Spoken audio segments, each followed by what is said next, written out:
2020, a year of many unforeseen challenges, where all had to adjust to a new reality. And despite it all, Got Kush TV was and still is here to serve you. And what a year it's been. We began the repatriation journey with our new show, Voyage to Motherland. We dropped the knowledge as you took your seats in the Kush University and joined us to hold a meds with the Art Doc. Got Kush TV invited you to get involved in controversial conversation and enter Decipher. And when the world went into lockdown, we kept you connected with the Quarantine Convos. We kept our finger on the pulse of the community with coverage of the Reparations Rebellion and the Black Pound Day all day. Not to mention more wordsmith and a slew of new music video releases for your viewing pleasure and the official launch of the Got Kush TV website. We also brought you events including Women of Power and of course Blacktricity. Now in 2021 Got Kush TV is continuing to level up the thing. First up, we are pleased to inform you that gotkushtv.com is open to exclusive memberships. Sign up to any of our membership tiers and you will gain access to playbacks from all our events and an ever-growing list of exclusive original content, including interviews, documentaries, and shows such as Kush University. To become an official member of gotkushtv.com, simply hit the membership tab. Stay tuned for continued updates.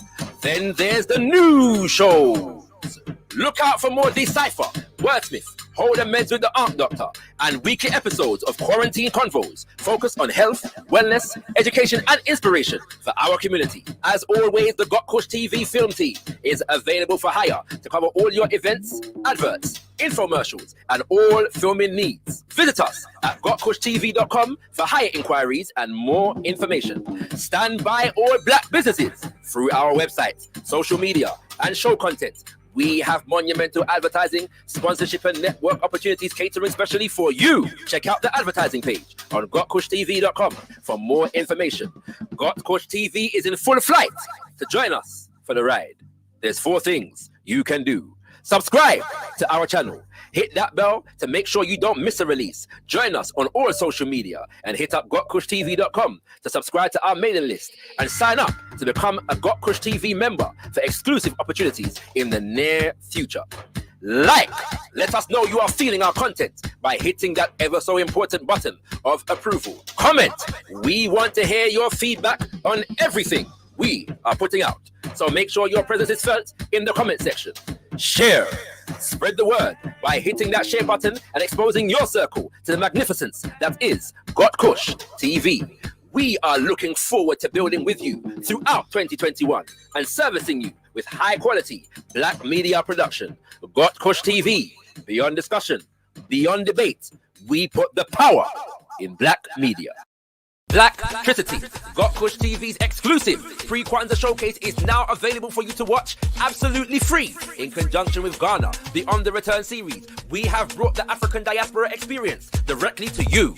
To watch this monumental event absolutely free, simply register for membership at gotkushtv.com and you will receive access to Blacktricity as well as more exclusive content, including Reggie Rockstone, Yusufu Jallo, VVN, Malaku Selassie, Daddy Makes Dough, Tods, King Wiz, Tubada, Ras Ashiba, Mama Sia, Brother Leader Bandaka, Israel, Sister Moots, Carla Marie, Yemaya Sankofa, Goldflow, and a special Voyage to Motherland panel discussion. All this and more, hosted by Nat Nye and Stella B. Register now at Got Kush TV. QuarantineConvos.com. Black Lives Matter, Black Power, Reparations, featuring Esther Stanford Jose, Leo Muhammad, and Jendai Serwa. 3 the hard way in conversation about the connectivity and differences between these 3 movement building concepts and how we as a people move forward towards Black liberation and Pan-African nation building. To watch this powerful and insightful breakdown, simply register now at gotkushtv.com to view this and more exclusive membership content. You can watch this event absolutely free. Register now at gotkushtv.com. Gotkush TV, we put the power in Black media. Should more African nations join the Year of Utaya? I would say every descendant of Africa should go home. But the same things are happening. The tax money is still coming back to Europe. How do we contribute to the decolonization of Africa? So if Africa is our focus, are we then neglecting the Caribbean? The year returned so successful, 1.9 billion. 1.9 billion. All of a sudden, the whole world shut down. Making sure that people on the continent see the real picture of how we live here. Welcome from Ghana, Accra. Enter the cipher.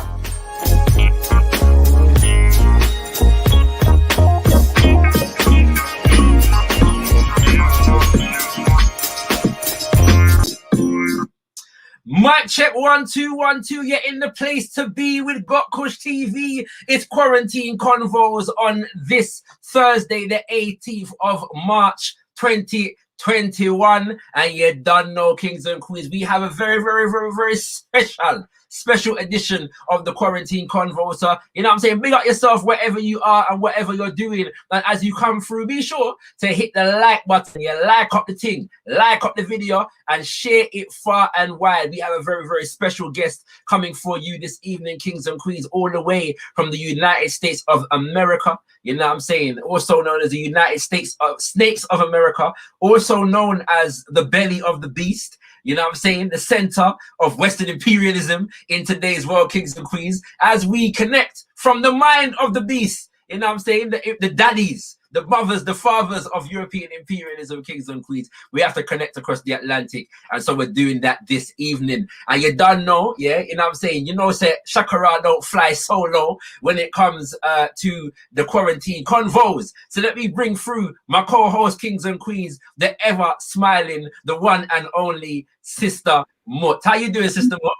Greetings, I'm good. I am on call, so if I get the call to go up to a birth, I'll let you know. But I am on call. No problem. The question that everybody's asking after last week, yeah, is that did anybody slide in the DMs to confess that they can cook? That's the question. Yeah, did any man come to you and say, listen, I can cook, you know, Sister Mut? Have an eye on someone out here. Is it? He's a big player. Is it? Let me not talk up the things there. Let me not talk up the things there. We'll leave that alone for now. You know what I'm saying? Yeah. We got the man there with culinary skills, you know what I mean? That know that. You get me? You know what I'm saying? Yeah, and if you want to know what that's about, you have to watch last week's episode where we were speaking to Sister Teresa Hatchett. Big up yourself, Sister Teresa. Very, very beautiful conversation that we had in terms of kitchen and food and how in our community, in our culture, the kitchen was a center of communal focus and contributed to healing, contributed to self-development, and contributed to keeping the family together. It's a powerful, powerful conversation. So big up yourself, Sister Teresa, and check it out, kings and queens. You know what I'm saying? That was last week as we go forward. You know what I mean? How are you, Sister Mut? Yeah, I'm good. You know, it's been an interesting week. I'm really looking forward to tonight's show. I've been doing a bit of research, and you know, this conversation is so warm. It's such a powerful conversation. I'm so humbled by it. I've had some tears. Yes. Just researching this thing. As you should. Yeah? As you should. Yes. Come on. Some natural libation coming out my eyes. Yeah. No, seriously. I confess this. If you study our history, and especially our liberation history and our liberation movements, and you understand what people have sacrificed for us, if you study that stuff and never shed a tear, there's something wrong with you. Yeah. I'll be honest, sis. I can recall having to play Malcolm X as a child, right? You know what I'm saying? Doing the play children. And for some reason, yeah, I'm a child, you know, for some reason, the parents decided we're going to do the death scene, yeah? And I did not want to do the scene. I was too connected to it, right? I did not want to do it. And my dad, you know, gave me the talk, and I did it. And after we performed it, and after it, I just broke down, just fully. You know what I'm saying? Because this man, yeah, man, you know, this man paid the ultimate sacrifice. And we're gonna honor somebody today who also paid the ultimate sacrifice. So it's an honor to be hosting this show. But in true Quarantine Convos fashion, sis, you normally begin, yeah, by centering us, yeah, with the wisdom of our ancestors. So feel free to do that right now. So I'm gonna do two tonight for our special event tonight. And one goes out to this first one goes out to Mama Akua, brother, and the brother Chairman Fred Hampton Jr. Yeah, and this is a salute to you. Yeah, and it's those who accomplish great things pay attention to little ones. Powerful. Yeah. So when we talk about the cubs, as I'm a doula, so this thing touches me. I can only imagine what it could have been. In fact, I cannot imagine. Yes. Yeah. I don't want to say I can't imagine what it would have been like for her to carry her son at a time like that. Yes. Yeah. Yes. So I honor you. I honor you. I honor you. I honor you. Shout out to Uncle and Jerry, you know what I'm saying? You kept the fight going. Yeah. I honor you. I honor you. Yeah. To those women, you know, when their men are taken out, keep it going. You know what I'm saying? So yes, absolutely. Absolutely. And the second one I found for tonight's show, and the reason why I chose this one is because it's going to be again a bit like food from last week. It's going to be a different kind of food for the soul. Yeah. And it goes, a good chief is like a forest. Everyone can go there and get something. A good chief is like a forest. Anyone can go there and get something. Interesting. And so tonight, it doesn't matter if you're young, old, heard it before, haven't heard it before. We all learning new things. Yes. Be open to what this forest conversation, this village conversation has for you tonight. Give thanks for those centering quotes there, my sister. We're truly humbled by that. Your first one reminds me of a speech. I believe Tupac Shakur was speaking at the Malcolm X grassroots movement. And he gets up and he said, the first thing I got to do is big up my mom. Yeah, and he said, because when it was cool to stand on the street corner with a leather jacket and a gun, yeah, she took the time to take step away from that and say, well, go for these kids in the house, right? You know what I'm saying? And take care of these little ones. And so, yeah, man, you know, we give thanks for those centering, you know what I'm saying, quotes right there. Proverbs of our ancestors, we give thanks, Sister Mutts, you know what I'm saying? I don't even want to, because there's so much has happened, yeah, in the last week. It's even just in the last 24 hours, you know, we've got the news that President Magufuli of Tanzania has transitioned. And many people were keeping a watchful eye on President Magufuli as something different that was coming out of the African continent. I don't propose to be an expert on his politics, but certain things that he was doing did seem to you know, prick my attention, you know what I'm saying? And so gonna keep a watchful eye on that one, in terms of, because we know that the forces of Western imperialism are real and they do operate, you know what I'm saying? So we can't take it for granted, you know, the general story for granted, you know what I'm saying? But for those brothers and sisters who are in Tanzania right about now, who would be mourning and trying to, you know, constitute their country, their nation, at this point, we send them love and power and strength. And, you know what I'm saying, you know, may the ancestors be with you and all these things, you know? Absolutely. Thanks. All right, as we move forward, Kings and Queens, without further ado, yeah, you know, many of you would have watched this film some time ago. It only got released officially in the UK last week. That's why we're having it right now, you know, Kings and Queens, this conversation, because we wanted the British film industry to know that we were not guilty of copyright infringement in the taking in of Judas and the Black Messiah. But to help us, yeah, dissect and go through and break down this film. We have, an illustrious warrior scholar, activist in our community. He is the founder of I Mix What I Like.org, kings and queens. Yes, indeed. He is, I was going to say a public intellectual, but I don't even know if that's the right terminology. But he is a lecturer of communications, media and communications at the Morgan State University. And more recently, he is the co-founder of the ever-rising Black Power Media, kings and queens. I should add, he's the author of the book that's shattering many dreams, around the world at the moment. It's called The Myth and Propaganda of Black Buying Power, kings and queens. Yes, indeed. I know some of you have read it. We welcome the one and only brother Jared Ball. Greetings, bro. It's a pleasure. Peace to you and your audience. Thanks for having me. Greetings. It's a pleasure to have you on Got Kush TV. I've been reading your work and watching you for quite some years, so it is an honor and a pleasure. In fact, I think the first thing I read from you was your essay on The Myth of Black Buying Power before it was a book. You know what I'm saying? So, and that was years and years ago. I can't remember when you first released that. It's been over a decade now. So I appreciate that. Yeah. And so it's good, but it's a pleasure to have you.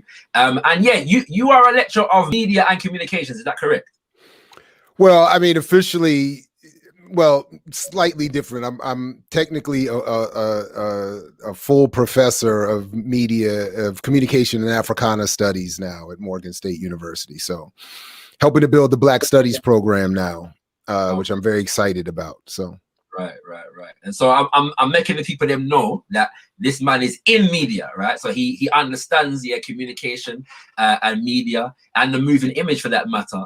And so we've got not just an activist, but not just somebody who studied in the Black radical tradition, but somebody who's also cognizant and an expert in the media field to break down this film, brothers and sisters. So do stay tuned. We will be bringing you through at some point to ask your questions. And you can feel free to ask them in the chat, or we're going to share the link and let you come through. Bigging up Inner Black, bigging up YouTube 9 Fire, bigging up on Oshunyemi in the building, bigging up Old B and Yemen Tribes, as well as David Silberg, all Yasso. Let us know where you're at, family. Because we've got an international audience, so let us know where you're at and like up the video and share it far and wide. Let everybody know that we've got Jared Ball live. I'm saying, sure to increase the viewership. Right, my brother, we're here to speak to you about this what some might be considering to be a groundbreaking film, on the life of technically it's supposed to be about the life of Fred Hampton, but it puts a spotlight on some of the history regarding the Black Panther Party. It's not usual that we get a mass release of a big screen epic, so to speak, whereby we're focusing on the Black liberation movement. And so just to begin with, what were you, and this is a kind of broad question, but keep it brief if you can, like what were just your initial thoughts watching the film? I said it's going to be a problem. I said it was because it looks good. The acting I thought was at least strong enough. The story moved along. It's a good product. Mm-hmm.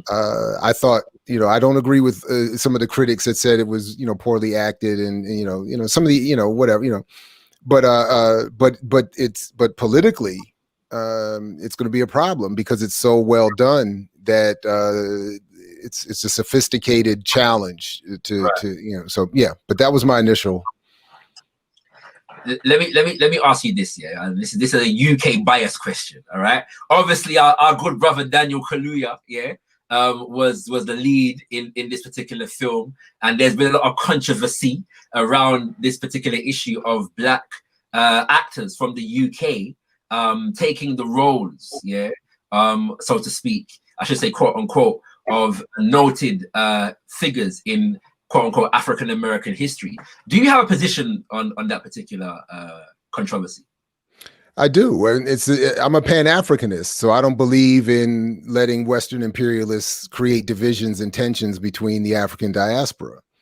So that's my first position. My second position is that this is a Hollywood product. So again, I'm not going, but the second position would be that again, as a Pan-Africanist, why would I be bothered by that if South Africans had to watch Steve Biko be portrayed by Denzel Washington, or Jennifer Hudson play Winnie Mandela, or Forrest Whitaker play Idi Amin, or, I mean, I could probably keep going. The point is, and I know at the time there were South African actors and actresses saying, why are we getting these Black Americans playing? And again, it's the same question. The real question is, why are there so few roles? Who owns the product? Who makes the money? And then politically, who fills the content with certain politics and ideology?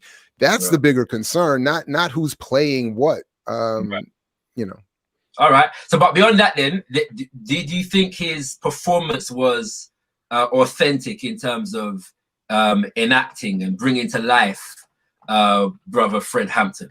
Was the accent good? Okay, my pal is from Jamaica, and when we get very particular about this accent thing, because y'all are known for butchering the Jamaican accent. So what I mean, because I can't really speak on it from a UK perspective, but was his accent, was his mannerisms, up to scratch? I think he did. Again, I think he did remarkably well, given. He did. It looked to me as if he did his research. I thought he sounded close enough to Fred. Right. But again, to me, those are less important issues, because what was he given to work with? That's the bigger problem. But yeah, but I thought, but to your point, I get, the diaspora question. I mean, I think he did well enough with the accent. All right, cool. Had to get that out of the way, brother Jared. There's been some controversy. No, I hear you. I think it's legit. Yeah. So, you know what I mean? All right, to get into deeper issues now, the last time I can remember a film done on the Panthers, is the film Panther. I want to ask you for a comparison. How does this film compare to that film in any particular parameter that you wish to approach it from? Well, it's been a while since I saw the Panther film, but just working off of some memory, this is sort of why I started. Why I did. This one is this Judas film is more sophisticated. It's better done. Right. It's a better product. Right. The Panther film of the 90s was more easily dismissed because it was just not as well done. The story wasn't as well told. The acting wasn't as good. It just wasn't as good a product. Right. Which paradoxically makes it easier to realize how weak it is politically. Where this is the problem we have with this one, which is a better product. It's more well done, but it's equally, I think, bad, maybe for different reasons, as the first one in terms of the way it presents the politics of the party and the people involved. So let's get into that, and then I'm going to hand over to Sister Moore. I've got two questions here. The first one is, just in general, delve into this critique about the politics and how it's portrayed. What is missing from this film?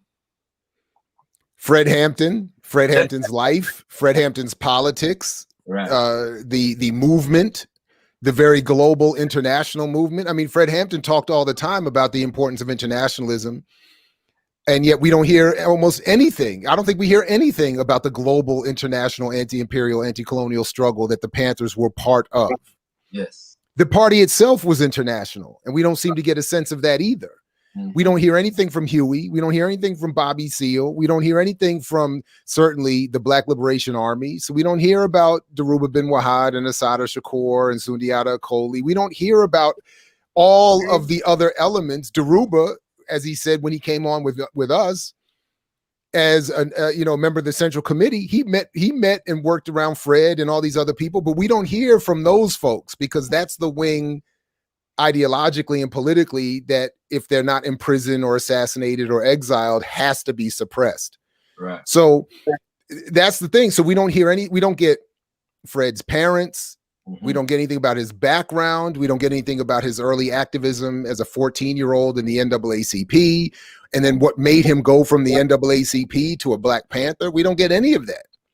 We don't get beyond, as many of us predicted before the film came out, we don't get anything beyond the performance or some allusions to some deeper politics, but we don't hear any real explanation and discussion or description of the development of socialist, revolutionary, nationalist politics. Right. We see Chacha Jimenez, and I know some have said that this is a positive. We see that the real Rainbow Coalition was a Fred Hampton coalition and not a Bobby Rush coalition. Sorry, but bro, we don't see any of the real politics or the discussion bro, or how Chacha and Fred built. Yeah, sorry, go ahead. Yeah. Just a quick question. Chacha Jimenez, for people that don't know, just explain briefly who Chacha Jimenez is. The Puerto Rican co-founder of the Young Lord, the Latin American version of the Black Panther Party, where he and Fred met in jail. Like, imagine, I mean, again, think of the scene in terms of it acting. Think cinematically for just a second. Forget politically. Yes. The scene of Chacha and Fred in prison building. Yes. But I'm starting to get animated, and this is the part where people. This is the response they don't want. Yes. It's the same thing that Ruba bin Wahad said about the film Malcolm X when it came out in '92. That his critique is the same one I have of this one. If you see a real movie about Malcolm X and you don't walk out and immediately join an organization or do something that's probably going to get you locked up, then you haven't seen a movie about Malcolm X. And if you see a movie about Fred Hampton and you just sit there and turn the TV off, that's because you didn't see a movie about Fred Hampton. Yeah. A real movie about Fred Hampton, I bet these screens would be bust up and we'd be in the street doing something we're not supposed to be doing, because that's the kind of that's the energy that the universe was putting into Fred at the time, and that he was giving back. And so that's why, I say to people all the time, I told my students today, don't worry about the movie or what I think about the movie. Just go watch Fred Hampton YouTube. Go watch the brother behind you on YouTube. You don't need you watch 5 minutes of Malcolm X on YouTube and then watch that Spike Lee trash. You'll see immediately what Hollywood did to that man. And you go watch the Murder of Fred Hampton documentary and then go watch Judas again and tell me people are they can't be put up to one is there to negate the other. That's the point. But bro, I think you've identified this as well, and I think we could identify this before the film even came out, that the film is not really about Fred Hampton. It's about William O'Neill, right? You know what I'm saying? He's actually the lead, right? You know what I'm saying? In this film, and the title suggests that it's Judas and the Black Messiah. So most of what we get on Fred Hampton is in the first 20 minutes, and it was a very engaging 20 minutes where they blitz through. You actually get to see some political education. You get to see a breakfast program in train. You get to see a brother challenging a brother about how he's behaving towards a sister, which was interesting given one of the dominant narratives that we hear about the Black Panther Party. But my last question before I hand over to Sister Moore is in relation to this, another scene at the beginning of the film that really introduces Mama Akua and Jerry, yeah? Whenever you hear, whatever happens with depictions of the Black Panther Party, one thing they have to flag up is Black Panthers versus cultural nationalists, right? It has to come. And as I sit here defiantly in my dashiki, what's it called? I just want to get your perspective on this, because obviously this was already depicted in the Panther film, and it's often alluded to but never actually dealt with, right? And today I sit in an environment whereby people that will wear suit and ties, yeah, and call themselves revolutionaries, nonchalantly will condemn African attire as inherently counter-revolutionary. And I'm trying to figure out, how have we got so uncritically to that point, whereby we could just fling that in a movie? And to be fair, what they did do, which is not normally done, was have Nkua and Jerry at least push back against and challenge some of that depiction. But what do you say? What is your perspective on that friction and how it's depicted in commercial popular media? Well, remember, I'm glad you brought this up. Mm-hmm. She checks him on his criticism, but not because of the critique. Right.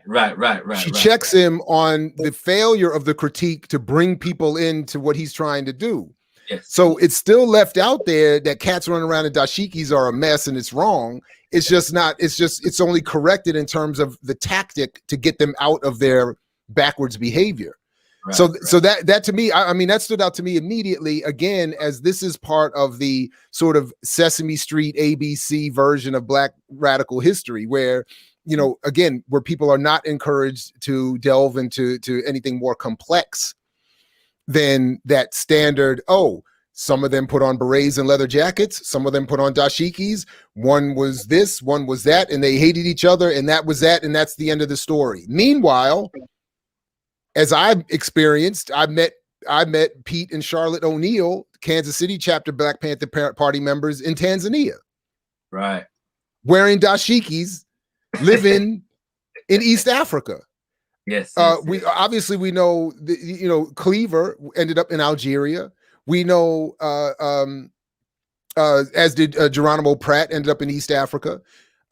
We know that the global African community in Central and South America has made a home to African revolutionaries, and this is all part of an understanding of sort of of something beyond sort of the standard, simplified materialist Eurocentric assault on African expression. So, that was just oversimplified. And then lastly, to the point that Sophia Bakari in her work, the legendary Panther and Black Liberation Army fighter, as she pointed out in what is in her book, The War Before, Black people in the Panther Party were people of the community. The Panther Party was not some separate entity from the community.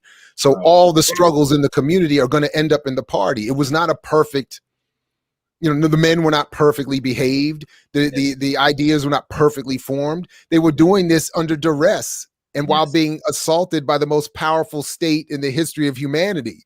So I mean, again, but none of that nuance is made room. Look, there were two people that I was associated with before the film who were brought on as producers. So years ago, I told them when they first let me know that that they were gonna be involved, I told them, for whatever it's worth, I don't think this movie is going to end up well. And if it has to be a commercial product, I think you should try to make it a series that airs on one of these other platforms, as opposed to trying to pack all of this into a 2-hour film. Because even where you might have to do more of the commercial nonsense in a series, you still have more time theoretically to lay out certain things. Certain things like, because this is a very complicated thing. But as you started off with, and I'll stop here, is that by situating it as a story being told through the lens or the perspective of the snitch, you already assure by design that you can't get to some of the other things that need to be taken care of. Yes, sir. Well, okay, so I'm going to hand over to Sister Mut. Before I do so, I just want to profile these links on the screen, and Brother Fred Hampton Jr., the son of Fred Hampton, is trying to save the house that was depicted there. And so we just want to profile that work what I'm saying, in terms of being able to save that house, preserve it for posterity, and be able to teach properly and do exactly what Brother Jared is saying in terms of being able to basically educate our community politically even more so. So please check out those links. And if there's one good thing to come out of this film, it is that. So, what I'm saying? Well, I should say the promotion of these works. All right. Sister Moon. Yes. Thank you, Jared. That's really insightful. And I've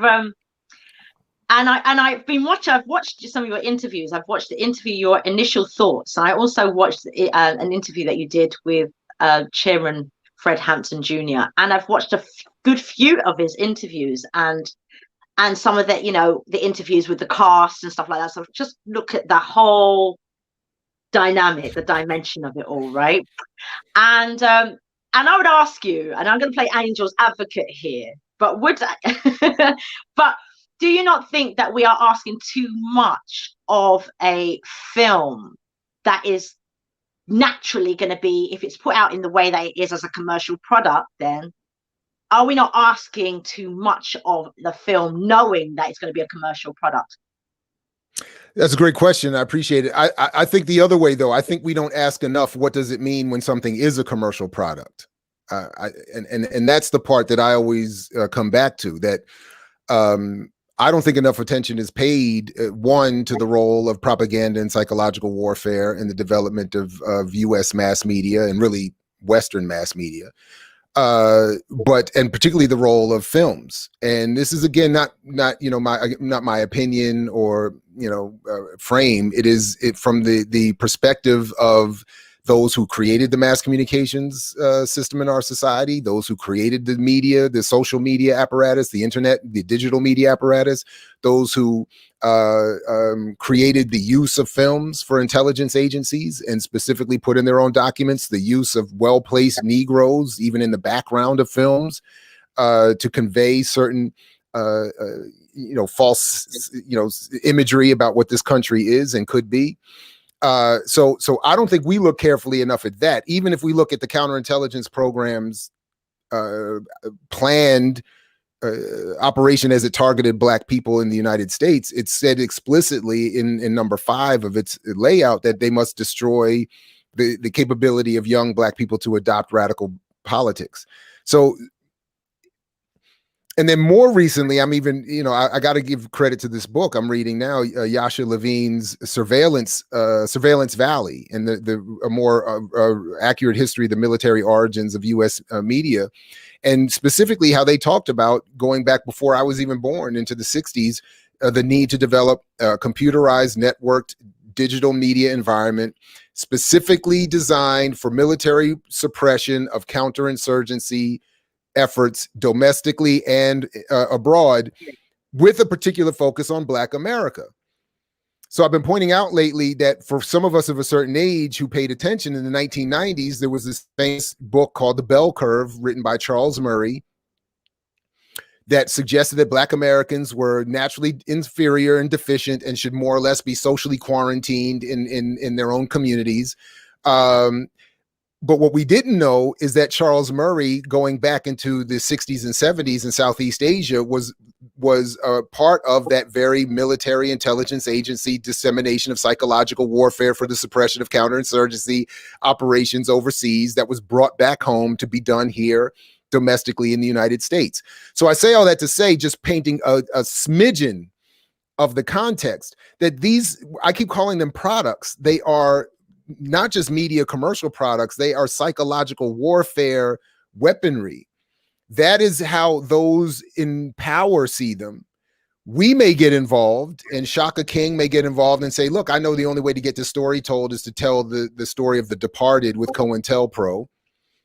Or I know we need to, tell it from the perspective of the snitch to get this thing through the commercial process. And I'll do the best I can within that. I'm not saying that these individuals are consciously participating as intelligence agency operatives, but I am suggesting that unwittingly we are all participating in an apparatus that has been by design created for military purposes to suppress the very kind of politics represented by Fred Hampton. And now that very industry is going to give us a story about Fred Hampton and ask us not to look at it critically and ask us not to think or do too much, as young people say in my classrooms now, and to say, well, it's just a movie. It's just, which by the way, has been a long-standing propaganda tactic to have things defined as entertainment so that people lower their defenses. Anyway, so that's what I'm saying. So I don't think we ask enough questions about what it means to be a commercial product in this context. Sure. And going back to when you were talking about your students then, I mean, Shaka and I were just talking about this before we came on. We were talking about there was a lovers rock movement here, like a reggae movement, right? It was a big thing. And we were like, we talk about being lovers rock babies. And when we saw this, you see the imagery and that focus on their relationship, Akua and Chairman Fred Hampton's relationship, that dynamic, we see, there's something about that makes you feel like home. It's like, oh, I know that. We recognize that from the Black love era, from the lovers rock era. Yeah. So I go back to, and I definitely identified when I saw that. I was like, I know that. I saw our adults look at each other in that way and gaze in that way and be tentative in that way and be aware of each other in that way. I witnessed some of that. So I think my background prior to what I do now as a doula is I used to be in musical theater, right? So I can sort of see it again from all the different ways. And Shaka was just talking about how he had to play Malcolm X, and I've been following, how Daniel Kalula and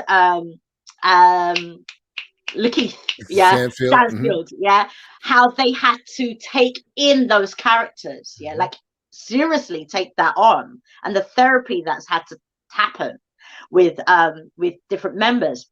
But going back to your students, I wonder what, as much as we argue, it could have been shown like this, and yes, there is this kind of put a filter over it so it's not too, it's not too, it doesn't press too hard. It doesn't push too many intellectual buttons. It doesn't make you think too much, right? But I have a son who's a student. He's 21 and he studies social policy. So I have a question then, like for him and other students here, what can our students here academically learn from a film like this? If they never did any research, what can they learn? What can they pull out? Because I can look at this film and I can infer quite a lot. And I would challenge you a bit in that I think our young people are very astute. If they want to know, they will. And I think they will push. I think young people will push the conversation. Like, how much of Fred Hampton did we really know? And now it makes you go, oh, okay, all right, and open it and unpack it. And so I would question if, that conversation as to where we would, what can you learn from a film like this? If you were putting it up in your as a film for your students to watch, what could they learn from it? The only way I think I can answer that question is to say what they can learn is all that is wrong with the histories that are told in the film. I mean, so on the one hand, I've never agreed, and I think history is pretty clear on this, that the mere depiction of these characters and histories in a film in any kind of way, they don't lead to any sort of grand revival of the histories and politics among young people. There's no revival. There was no, mass revival in this country after Malcolm X's film came out in the 90s, despite that being the very argument people were making then when some of us were being critical of that movie then. Oh, well, they'll see Spike and they'll see Spike's film and then they'll pick up Malcolm and then there'll be this blah, blah, blah. That's not how it happens. They said the same thing, some years ago on Twitter. I had this interesting exchange with the brilliant MC Rhapsody and the equally brilliant producer Ninth Wonder. They put out this song called, that was subtitled An Ode to Betty Shabazz. And I reached out to them. I said, it's a great track, great song. But there's no mention of Betty. There's no mention of Malcolm X's politics. There's no mention. So I was like, if it's going to be an ode to Betty Shabazz, it should have something about Betty in it. And their response was, well, no, because any mention of Betty will make the young people will now go and pick up on Betty Shabazz and Malcolm X, and they'll go and learn and da, da, da. And I'm saying that, so we had a disagreement over that, because my point is that, in fact, Ninth Wonder said, being of similar age, I think he said, if you remember when we were younger and Tribe Called Quest put out that song that referenced Steve Biko, that led to a revival. And I said, brother, that's not what happened. I remember vividly. I'm a huge Tribe Called Quest fan. And even then I was saying the word Steve Biko. I didn't know what they were talking about. I didn't go study Biko because of that song. I studied Steve Biko later because an activist community and a Black studies environment pushed me to do that. That's what I'm saying. So my point to really try to hone in on your question would be that as I said to my students, if you go and study beyond seeing the film, you will then come back to me years later and say that I was correct. You can't do it now because there's not enough time. So you see the film, but you go follow up on the film, especially if you liked it. Go follow up on who Fred was and the Panthers and what they really did and why. And then you can see how the film reduces the counterintelligence program to the vagaries of one sort of J. Edgar Hoover lunatic. The counterintelligence program predates even the FBI in terms of surveillance and suppression of potential counterinsurgents, because, by the way, Nat Turner was literally described in newspaper presses of the day as an insurgent. who I also selfishly like to point out had to be questioned, and it had to be pointed out in the press that he was not mixed, because some thought he might have been mixed given what he looked like in real life, which has also not been accurately depicted either. So just a little shout out to the lighter skinned among us who are often depicted as not being revolutionary. You know, you might catch an L from one of us too. So I just want to point that out.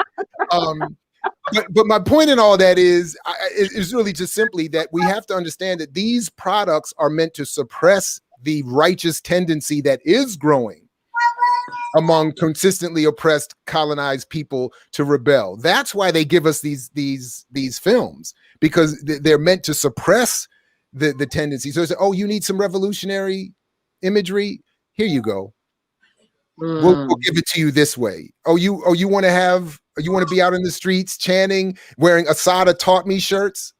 Oh, we'll give you a panther. We'll give you a version of a panther that you could say taught you, because you damn sure not going to see a movie about Asada while they're raising her bounty. That's again my point. How can the state raise her bounty again just a month before they release this film, and then tell us that a film about Fred Hampton is welcomed in this same society? Why? They shot him in the head and she's still free. That's why. Because the message of the film is meant to convey that if you go this way, that's how you end up dead on the floor. You don't end up free in Cuba. That's why they ended Queen and Slim the way they did. They were trying to get to Cuba, remember? You saw that film. But you can't get to Cuba. You can't get down there with Asada, because we're still hunting her. But we'll give you the guy we shot in the head. We'll give you him, and we'll give you him in the version told through the story of the guy that set him up. Who was it that said if black people want to be revolutionaries, they'll be dead revolutionaries? That's one of the directives that came out of Hoover's FBI. But again, really the only point I would want to point out is that this was part of a bigger apparatus that people like William Sullivan were involved in, the people who created the CIA and these other intelligence agencies. Like, this is not, the film makes it look like J. Edgar Hoover was a singular lunatic. They tend to do that, yeah. And even the white FBI agent, remember, they tried to make him feel bad when he realized, oh, they're really going to kill Fred? Yeah. So he even goes to Hoover like, do we really need to do that? Do we really need to make it seem like he's a good guy too? Wait a minute, no. There are no good cops in this situation. No, you don't get to. No. You don't get to have a conscience now. No. You know what? The interesting thing is that, so for me, right, I watched this film after watching One Night in Miami and Coming to America, yeah, which might seem totally unrelated. But for all of not unrelated, right? You know what I'm saying? For all of the base one-dimensional stereotypish nonsense, yeah, that was in that film, and to see that if we wanted they tend to paint J. Edgar Hoover as one-dimensional bad guy in these films, yeah. But again, his depiction is designed to humanize those who are around him that can't believe he's so wicked.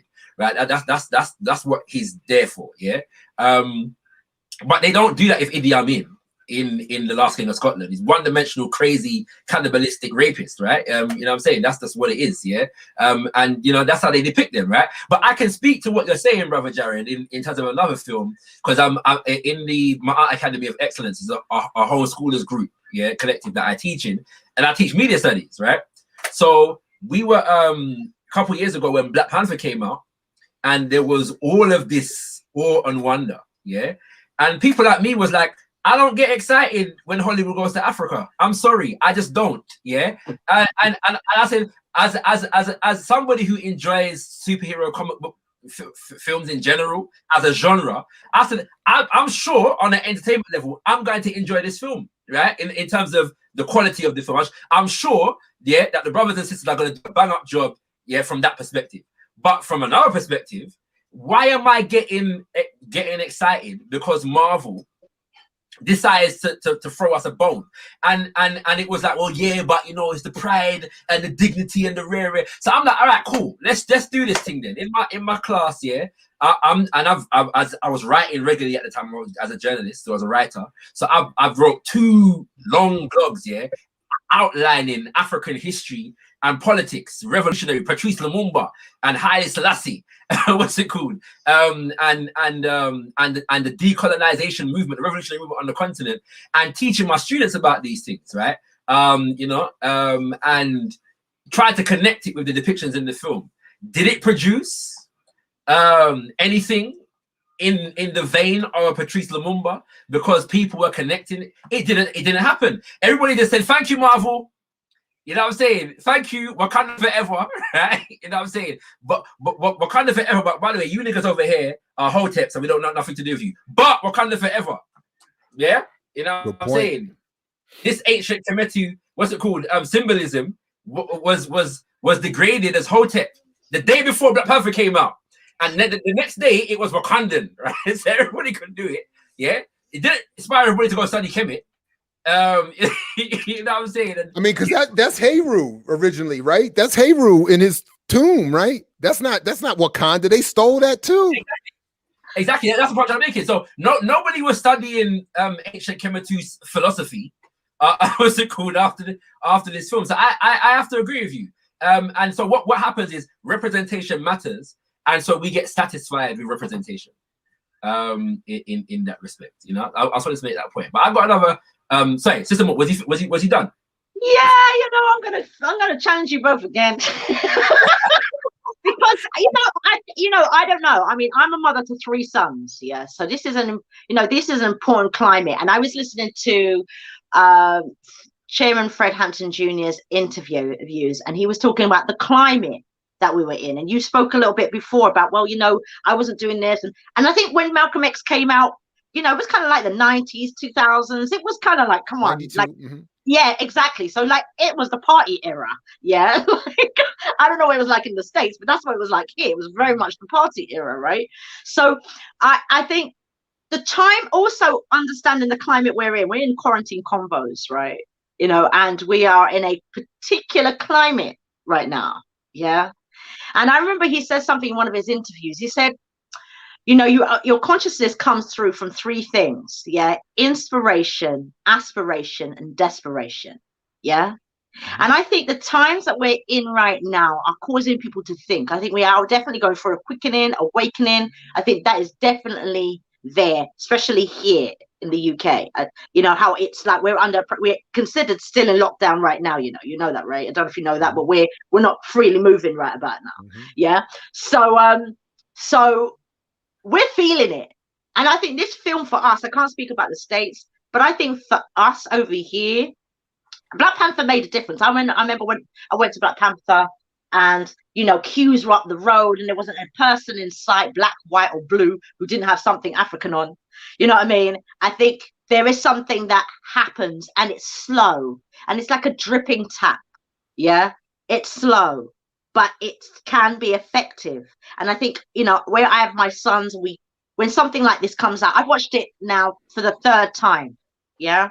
And I watched it once, and then I watched it with my 11-year-old. Yeah. And then I watched it again for this. Right.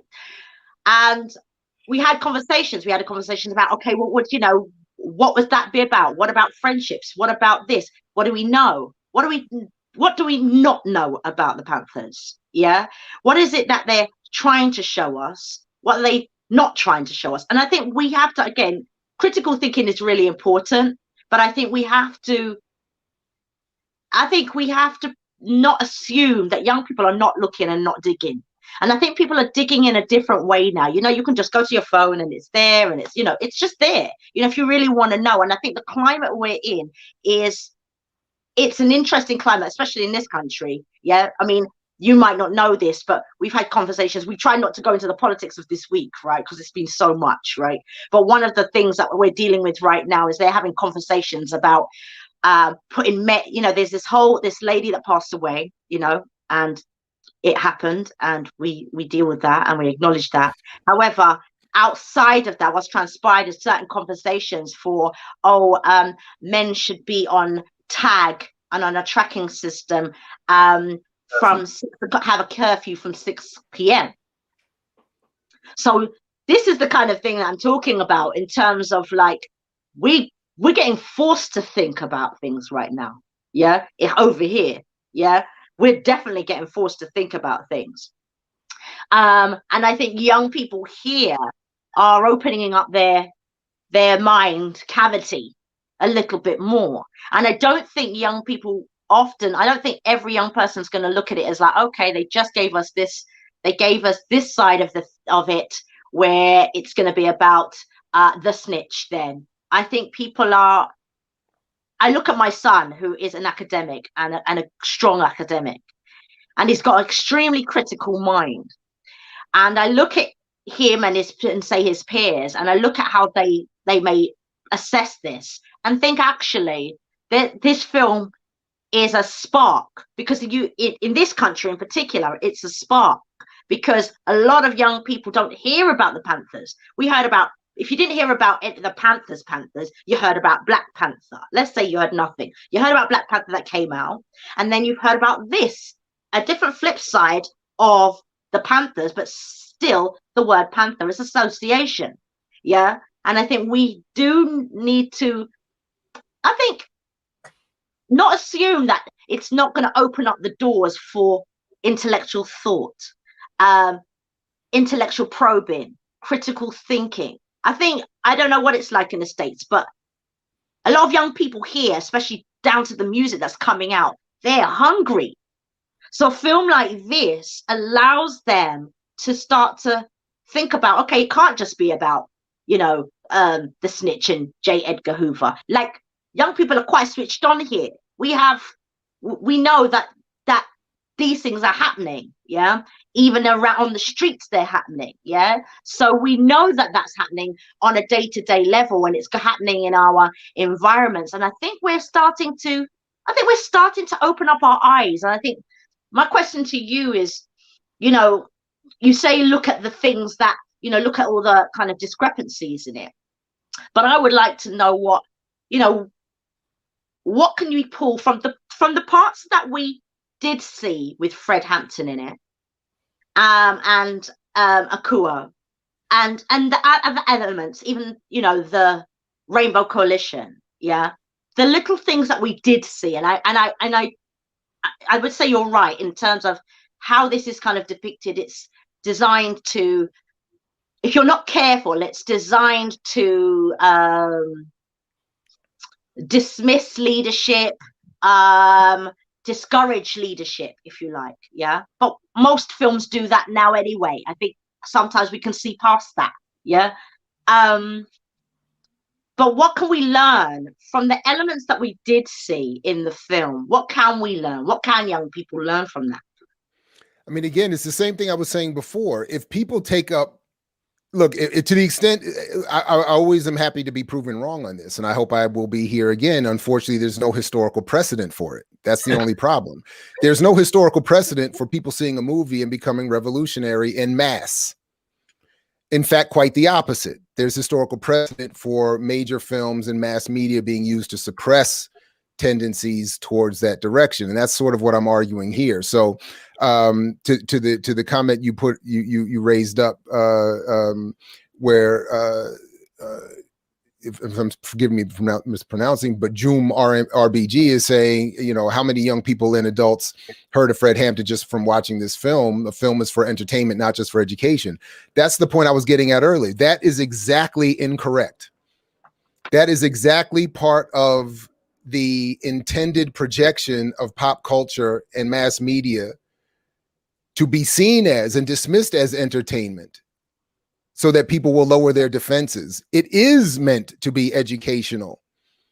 That's the point I'm getting at, but it's meant to educate people away from the radical tendencies that people are feeling. And that's sort of my point. Young people here and there, I don't think are that different. They are feeling the Look, in this country, in 2018, the Air Force was already doing war games, preparing for what they called the Generation Z-bellion.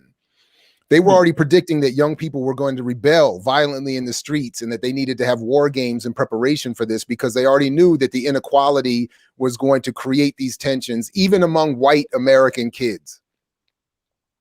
So from their perspective, they're already understanding we're going to continue to exploit, we're going to continue to abuse, and what that creates is a desire among particularly young people to rebel. So what do? For black people, we'll give them Fred Hampton. For white people, we'll give them some other, media, whatever. And then to the point about how we end up using it, how you and your sons will use these films, that's great. And we can make use of it. I think we're making use of it in this conversation.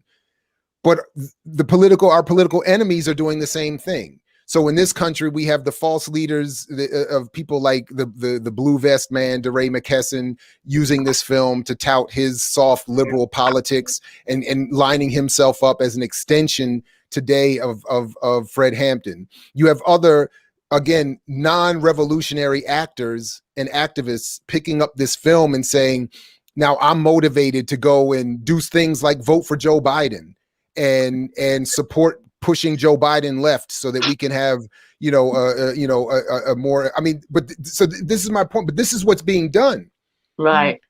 So the way to make use of it is the more of us who are involved in political activism and organization, then we can intervene. The more of us who are already engaged in radical criticism and analytics or analytical, development, we can bring.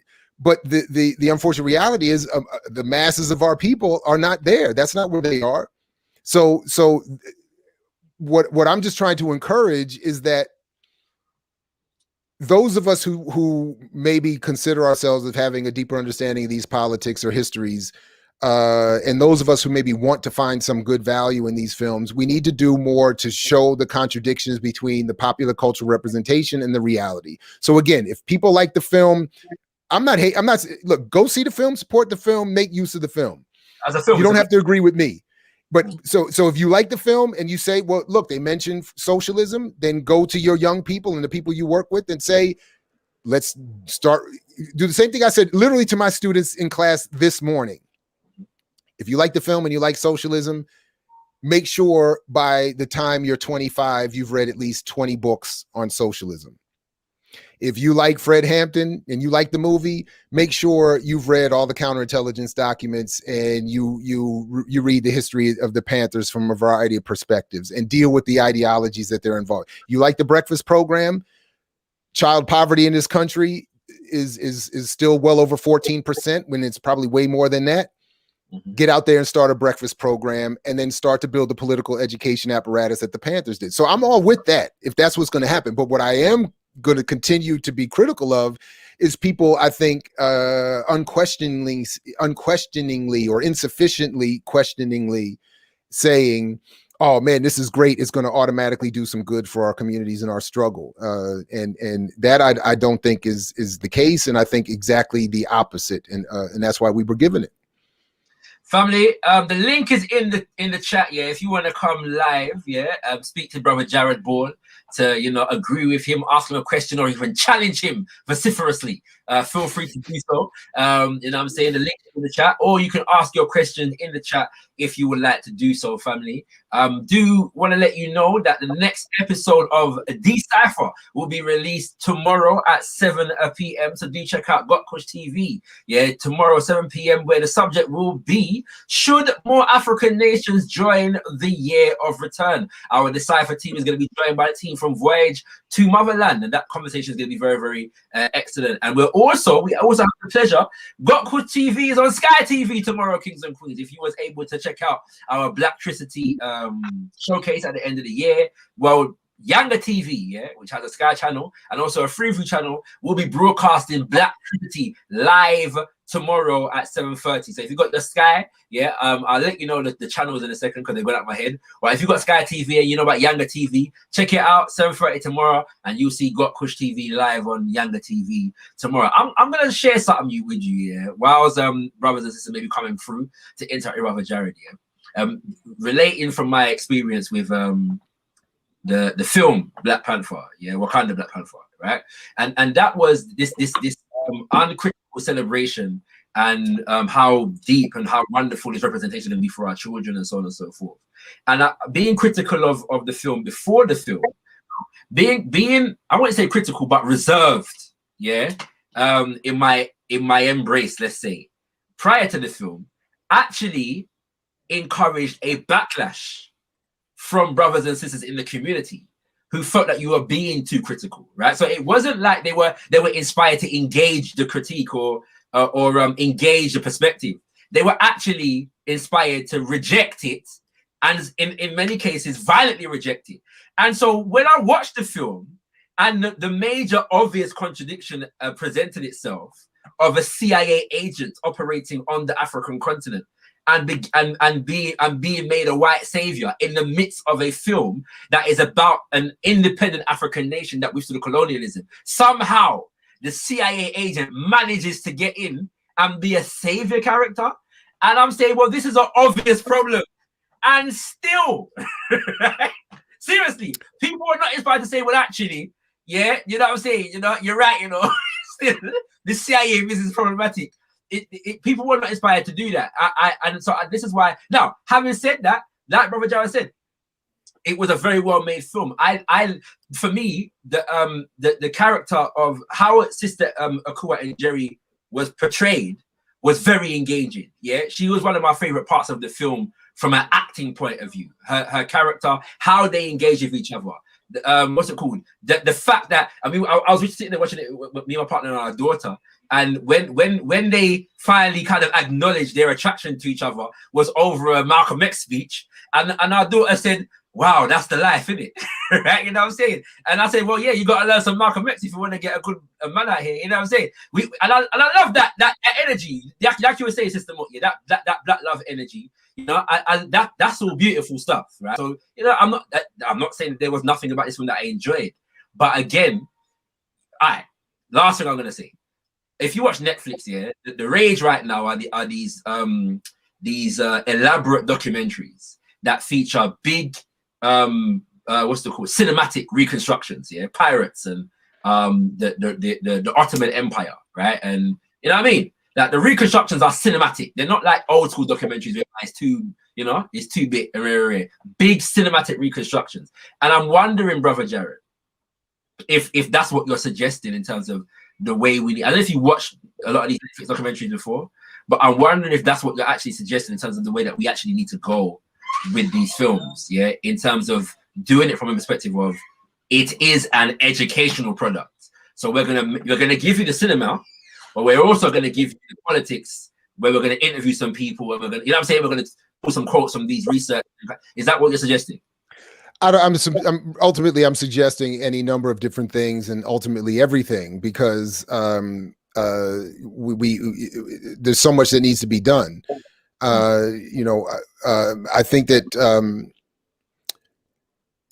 on the one hand, we do need to create more media and tell our own stories, but we can't have that be. We can't expect that to be an equilibrium that balances out what the state is doing.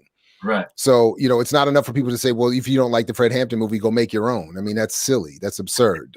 You know, I don't have hundreds of millions of dollars and multiple years to go make another movie. But to your point, just very quickly, first of all, I need to apologize. I think in my mind, I kept making the mistake when you were talking about the earlier Black Panther film. I kept thinking of the early 90s film from Mario Van Peebles. The Marvel film is so much even worse. I don't even have time to get into all of that, but I will just simply say, to your point, I think I put it out of my head. That movie is so disturbing. You talk about psychological warfare. What Disney is doing is remarkable. First of all, the film is anti-Pan-African. It's anti-Black American. It's anti-Black radical. It's you know, all due respect to the late great oh wow, just Chadwick Boseman. Yes. But he's not the hero. He was the villain in that film. Killmonger was the real hero. That's why they had to kill him. He was the real revolutionary. That's why they had to demean him and depict him as a savage. Yes.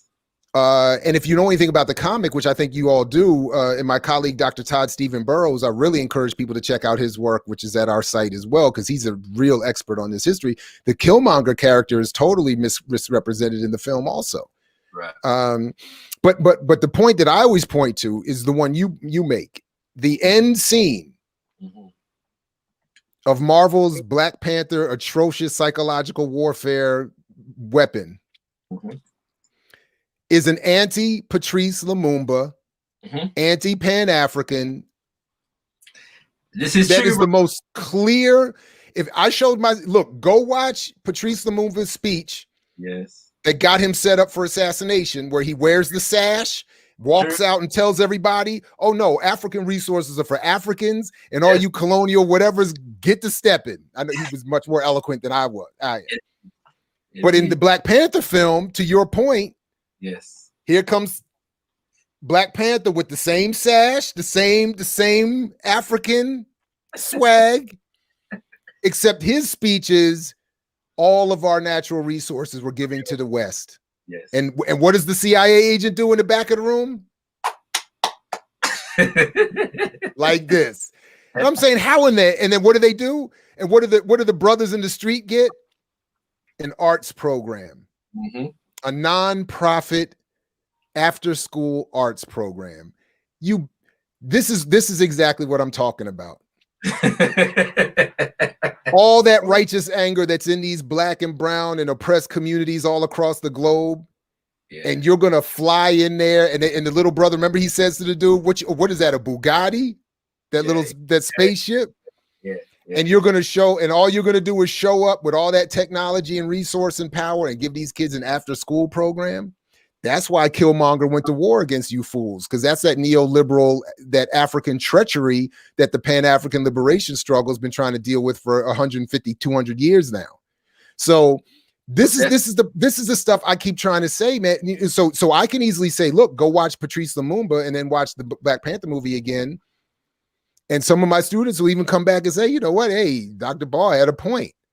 But that is not a corrective measure against the psychological trauma that has already been imposed by this version that they then it's like the same thing. You can say all day long, we know Jesus wasn't white if he existed. We know Jesus wasn't white. But the first thing people have to do is they got to go through that white Jesus in their head first. Even if they know, even those of us who know, we still, many of us, I'll admit, have to go through, wait a minute, that's not the right one. I know the original is something else. Because the Bible itself said skin like burnt bronze and hair like wool. I don't know what white man looks like that. So, but my point is, this is the point. And then I pulled something up here. I don't know if you all would permit me. I think I have the ability to share my screen. I want to just share, if I can, I'd like to show something. Go ahead. From a book on propaganda that I refer to all the time, because it points to this chapter on propaganda as entertainment, points to one of the problems I think we're dealing with. The book is Propaganda in American Democracy, edited by Nancy Snow. And I just want to show this passage here, because if one takes seriously the theoretical concept which forms the underpinning of critical analysis, that there is no such thing as value-free content in entertainment, and that all content has meaning for an audience, then literally every form of entertainment can be considered to fall under the definition of propaganda. So that's what I'm trying to point out here. The fact that something is labeled entertainment does not mean that it has no politics or ideology packed into it. Sure.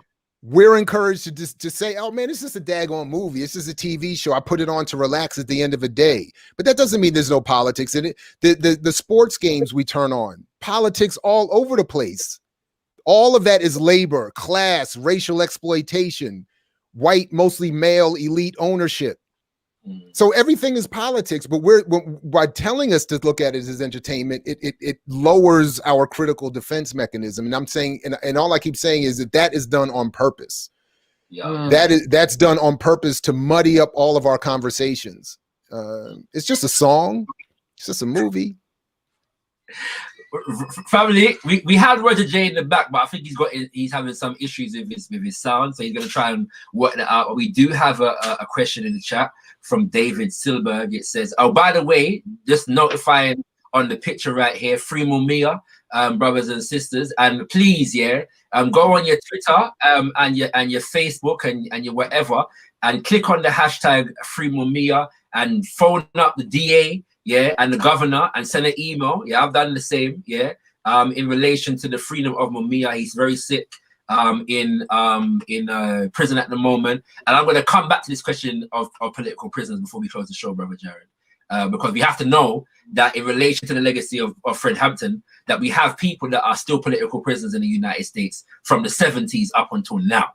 Absolutely. Up until now. Thank you for picking that up, and shout out to Brother Silberg. Just very quickly, I have it on. I can't reveal any sources, and I don't actually have all the sources, but I can share on good authority from those in the know that Mumia, some of the news is at least better, that he is COVID free and on some path to recovery, relative recovery, even with his congenital heart condition. But as is the case with everything we're talking about here, we can't trust all reports and all messaging. So we definitely want people to turn up whatever support they can. freemumia.com, prisonradio.org, all places to go to get more information into the National Jericho movement. All of these are places that people can go to get more information and send some support and call numbers and write the, and the more who do it from around the world, the better it looks also. So. Yeah, thanks. Quick question here. It says, if the idea is to start with such a film and then the truth, why not just go straight to the truth? That's it. Look, Kwame Ture, he had one of my favorite lines. If you really want to end poverty, just give poor people money. It's not that complicated. It's not, it really, but that's the point. So why don't you just start with the truth? Why don't they have, so Warner, you really want to tell us about Fred Hampton and Disney? You really want us to tell us about a Black Panther? Lay out a multi-season series. I keep saying that what I had to actually told some of my friends was you should use the Netflix series Wormwood as the model for these films, because it's I think it's one of the best commercial media products that blends dramatic acting and documentary storytelling to talk about some of these real complicated histories of national intelligence, psychological warfare, chemical biological warfare, assassination, so on and so on and so on. And it's very well done. You get it, it's really well put together. You get it extended over a series. You can get into some details. You can take your time with some of the stuff. But by saying we're going to give you 90 minutes to 2 hours of a film, and that should be enough, and then go figure out the rest. And I mean, that's interesting. Right, Robert, we got Roger J, who's here, wants to interact with you. Greetings, Roger J. Greetings. Can everybody hear me okay now at last? Yeah, I can hear you. You might need to turn off whatever you're listening to though, because I can hear myself as well. So knock off your YouTube, man. It should be off. Hold on a second. No, it's off. It's off. I think you're picking up. Probably static. Go ahead. Okay, sorry about that. Welcome to everybody. Thank you very much, Professor Jared, for the contribution to the evening. I'm not hearing. Are you there? We're here. Oh, lovely. Okay. Well, I'll get straight to my question. You may have already touched on it. I think you were going in that direction from what I saw whilst I was having my technical problems. But Professor Jared, is it that media, especially, or the kind of media formats we have at the moment, especially with the commercial constraints, are they just inherently not as good or just not suitable to convey revolutionary ideas? Is it? I mean, it is the creation of media to this point, which as you've outlined, as basically a weapon of suppression of revolution, of rebellion. Is it just inherently set up so that it doesn't really carry the counter message, the revolutionary message, as well as some other kind of activity? I think that's a good question. The sort of inherent nature of our media system is an interesting question. I think that generally my approach is that because that media perform the function just like any institution of state power, so of those who rule. So it is no different than any other institution. So media can't be reformed in any other way as in any way different than any other institution without some sort of political power, some sort of bigger change. So to the extent I understand you, I think, yes, the system here is designed specifically. And again, it's not what I think, it's what those who set it up think. They'd set it up with the design that it would be about, again, military suppression of counterinsurgency first and foremost. Then, if it can be used to sell products and commercial, whatever, that's cool too. A third primary point of interest, somewhat similar to the first, actually, and the second, is that citizens be recreated conceptually as consumers. So this is what the point of the system is. So if there is any ability to convey more positive or radical messages, it's few and far between. It's by accident. It's because somebody very skillful and talented squeezed something in. But in terms of an overall impact on an audience, that function can't happen. In other words, there will never be that. In other words, predating a revolution, there will never be a use of media to recreate revolutionary concepts within successive generations or throughout the rest of society. That's not what it's here for. That's not what it will do. So I'm not saying you can't have an interruptive moment, but as a system, this is what it's going to be designed to do, which is why I keep coming back to this point that I want more of us to be more critical about media product that we even like, because it's the context that I think is the concern. When I see a movie or a TV show that I like and I find myself sitting back in enjoyment, honestly, that's what triggers the analysis. That's what triggers, it's like, wait a minute, like how in the hell did they make a TV show that's making me laugh or making me feel interested and you all with your theater your acting backgrounds, you know better than I do exactly what is done at the level of creating the art. You know that look, this is the scene, somebody's got to be crying in the audience. This is the scene where the relationship between the two protagonists is cemented for the audience. And so, you all know we're supposed to get an emotion as an audience. So that's when I start to say, well, wait a minute, they got me. I'm starting to tear up. Now it needs to kick in. My analysis needs to kick in. Why are they messing with me? What are they really trying to do? Because from their perspective, that is the point. We need to make people cry. We need to make people feel angry. We need to make people go think that they need to buy a car to feel better about themselves.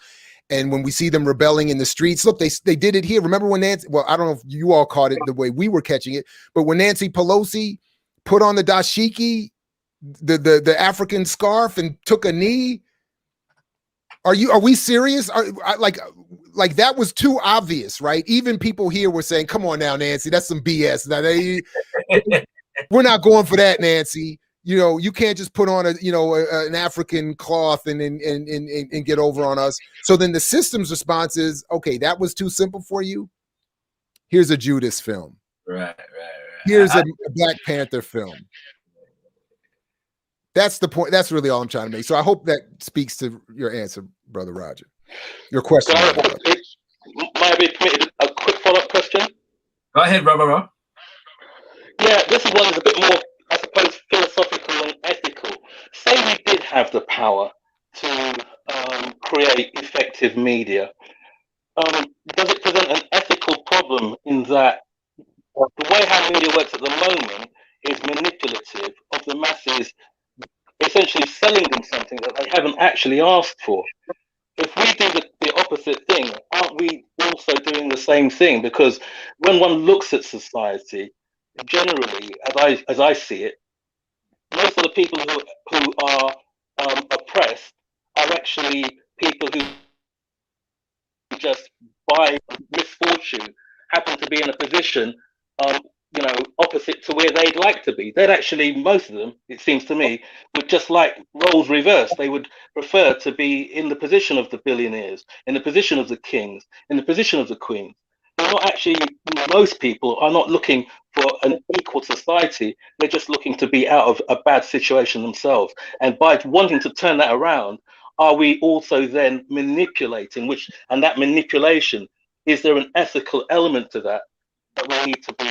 It's a great question. It's a great question. That question, but yeah, go ahead, bro. Go ahead. No, I think there are 2 points that I heard in that I do disagree with. One, I don't think anybody happens to be in positions of inequality and oppressed. People are put there by design with great degrees of intent and political and public policy behind it. The other part I think I disagree is that I don't think most people want a role reversal per se to be the dominant. I think most people actually just want an end to their oppressive situation. I don't think they want to be in. So I don't actually think most people want to be the king or the boss as much as they just want the situation they're in to not be as oppressive. That's honestly what I really do think. I do agree that there are some who say, man, I want to be, when I get to be boss, I'm going to beat down everybody like they beat me down. I do. That is there. But I think in general, most of us are really just saying, man, if I could just go to work and come home and have a nice home and a good food and health care, and my kids are good, and I don't have to be screamed at by a boss and mistreated, and I don't have to, be abused at work. I think most people would be like, that would work for me. I think, so anyway, my point though is that to get to the real point of your question, I think there is an ethical question. I tell my students all the time, I'll be honest with the people watching me now, I am trying to propagandize people who are listening to me all the time. I am trying to propagandize people into a worldview that I might think is revolutionary or better, but it is propaganda. I am framing my argument. I'm aligning my resources. I am intentionally, consciously devising an argument to have an impact on all of you listening to me that would lead you to certain conclusions.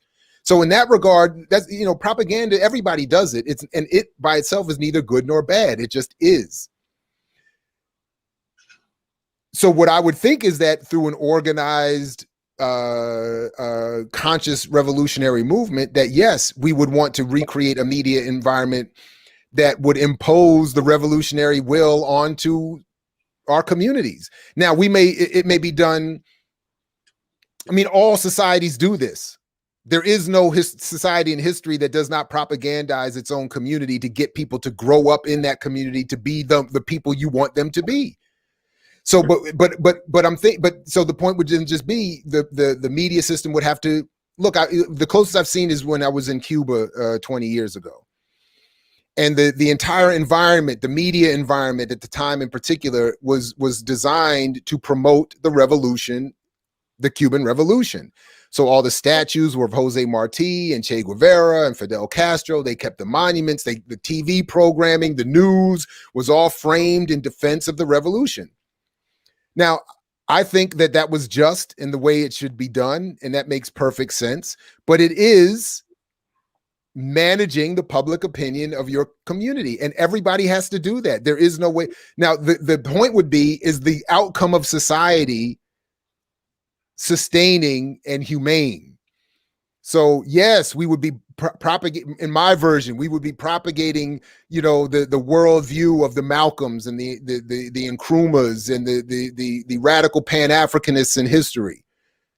But the outcome of that society would match it, and people would have health care and housing and peace and freedom to express their Africanity and spirituality and all those different things, because the wealth we all would be producing would be shared. But yes, we would have to ethically propagandize our people. We would look on our Black Power Media channel. We only pick the shows that come on the channel that fit our politics and that work to produce the kind of work we want to produce. CBS and MSNBC and CNN and the BBC, they all do the same exact thing. They just are, connected to more state funding, military and intelligence agencies and all that good stuff. So, but anyway, but I get your point. We do, but yeah, we shouldn't shy away from that either. We have to be honest. We have to create an intellectual environment that encourages revolutionary activity and that will sustain it going forward. But absolutely, you know, yeah. Thank you very much. That's wonderful. I agree with you totally. I'm sorry that it sounded like there was so much to disagree in what I said in asking the question. It's all good. But wonderful. One last thing then, sorry, and this will be it for me, but that then brings us to another fundamental problem. And you know, it'd be great to have Chakra's input on this one as well. And Sister Mook, in that we who are seeking to essentially, I mean, I'm for evolution, you know, I'm not for reform. And those of us who are seeking that path,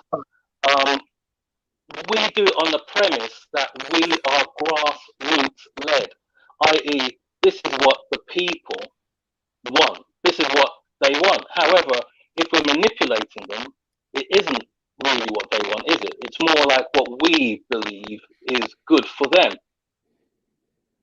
Until we ask all the people what they want, we are essentially, although ethically and morally, I believe, justified perhaps in doing it, there is that thing that we are actually manipulating, propagandizing, leading them where they potentially might not necessarily want to go. Or the problem that usually faces revolutions, once you get people to a place, is that once they get there, they decide, oh, you know something, we actually preferred it. This is a bit hard. We preferred it where we were. Well, you speak to a conundrum because most people, because people will only make choices based on the pre-existing information. So when you raise the point, we can only you know, do for people what we have polled and asked them what they want done.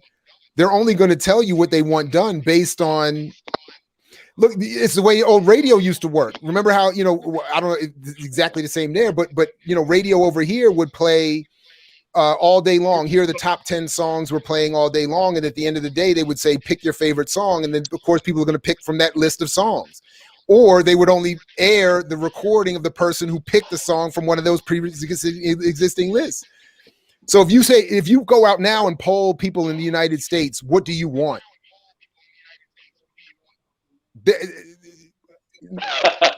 If I want to have a socialist, let's say I want to have a Pan-African socialist utopia, who's going to say they want that? Because all they've been told all day long is at best BJZ and Beyonce or Barack Obama, maybe. Wonderful. Thank you very much. It's really helpful. That's so helpful to me. Thank you very much. Right on. Thank you. I don't know if you had a thought on anything that Brother Roger said, Sister Mook. Yeah, I mean, I think, you know, he asks about whether we, you know, are we going to give propaganda to people and manipulate, or are we going to give them, you know, what they want? I think the times we're in is that we got a lot of choice. We've got too much choice. Yeah. And I think on some level, you know, I was having a conversation today about, you know, ancestral memories, yeah, and generational trauma.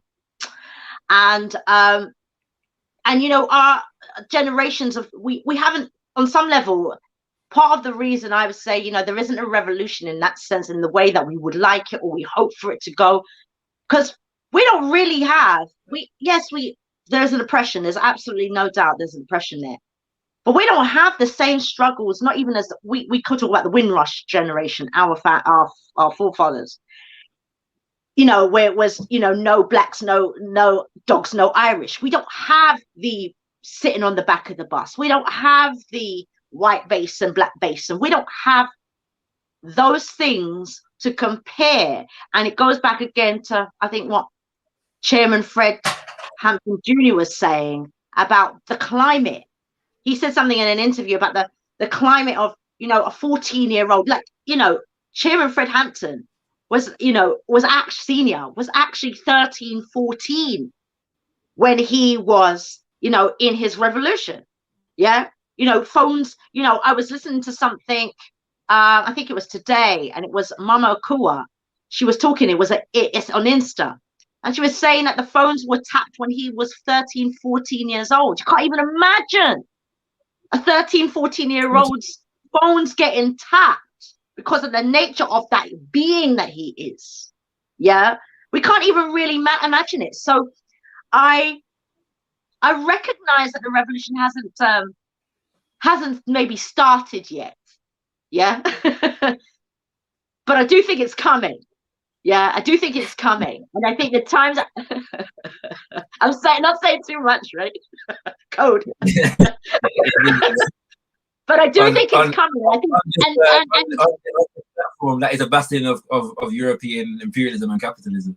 But yeah, go ahead. Yeah, and like Chairman, he also speaks about, we don't have that we didn't have that political climate. We don't have it in that same way now. I think we can learn a lot from that, the conversations that are happening. I think he talks about the acknowledgement. And we were, myself and Shaka were speaking just before we started about the mental health. Yeah. And imagine that the emotional well-being and mental health and the importance of our mental health during that time, and the struggle also that Chairman Fred Hampton Jr. has experienced himself just by being his son. Like, we just cannot fathom that level. Yeah, we can't. Yeah, we can talk about it all day long and we won't. Yeah. So when I see this, that's why I challenged you a bit, because I wasn't expecting, to be fair, I didn't know what I was expecting when I heard his interview. But what I've heard over time is that, it's like a cathartic release for him. What I've heard over time is that, they're not speaking in code. It's a conversation now. We're having this conversation even, yeah? Because whether they did it right or wrong, the conversation still stands, and there's the power and the seed of the conversation and what springs from that.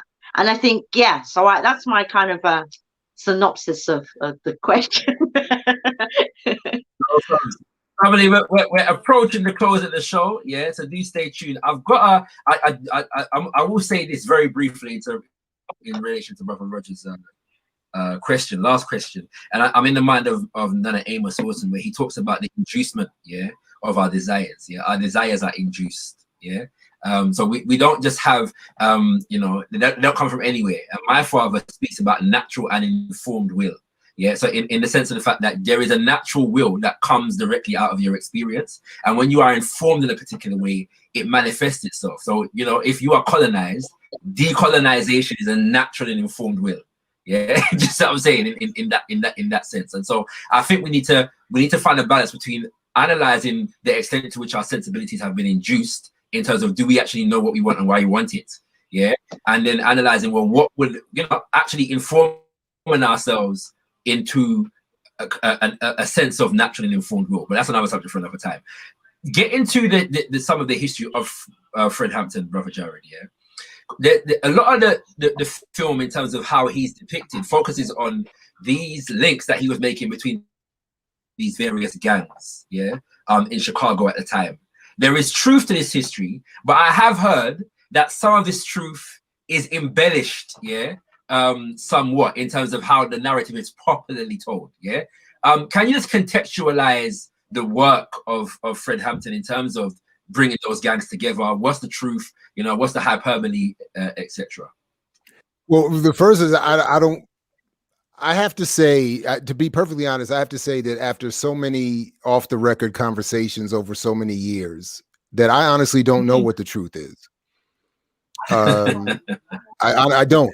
So I don't want anybody here thinking that I'm the authority on this. I've read a good amount of what's on the record, but I think the record is both unclear and incomplete. So I know how bad this must sound, but to say, I can't.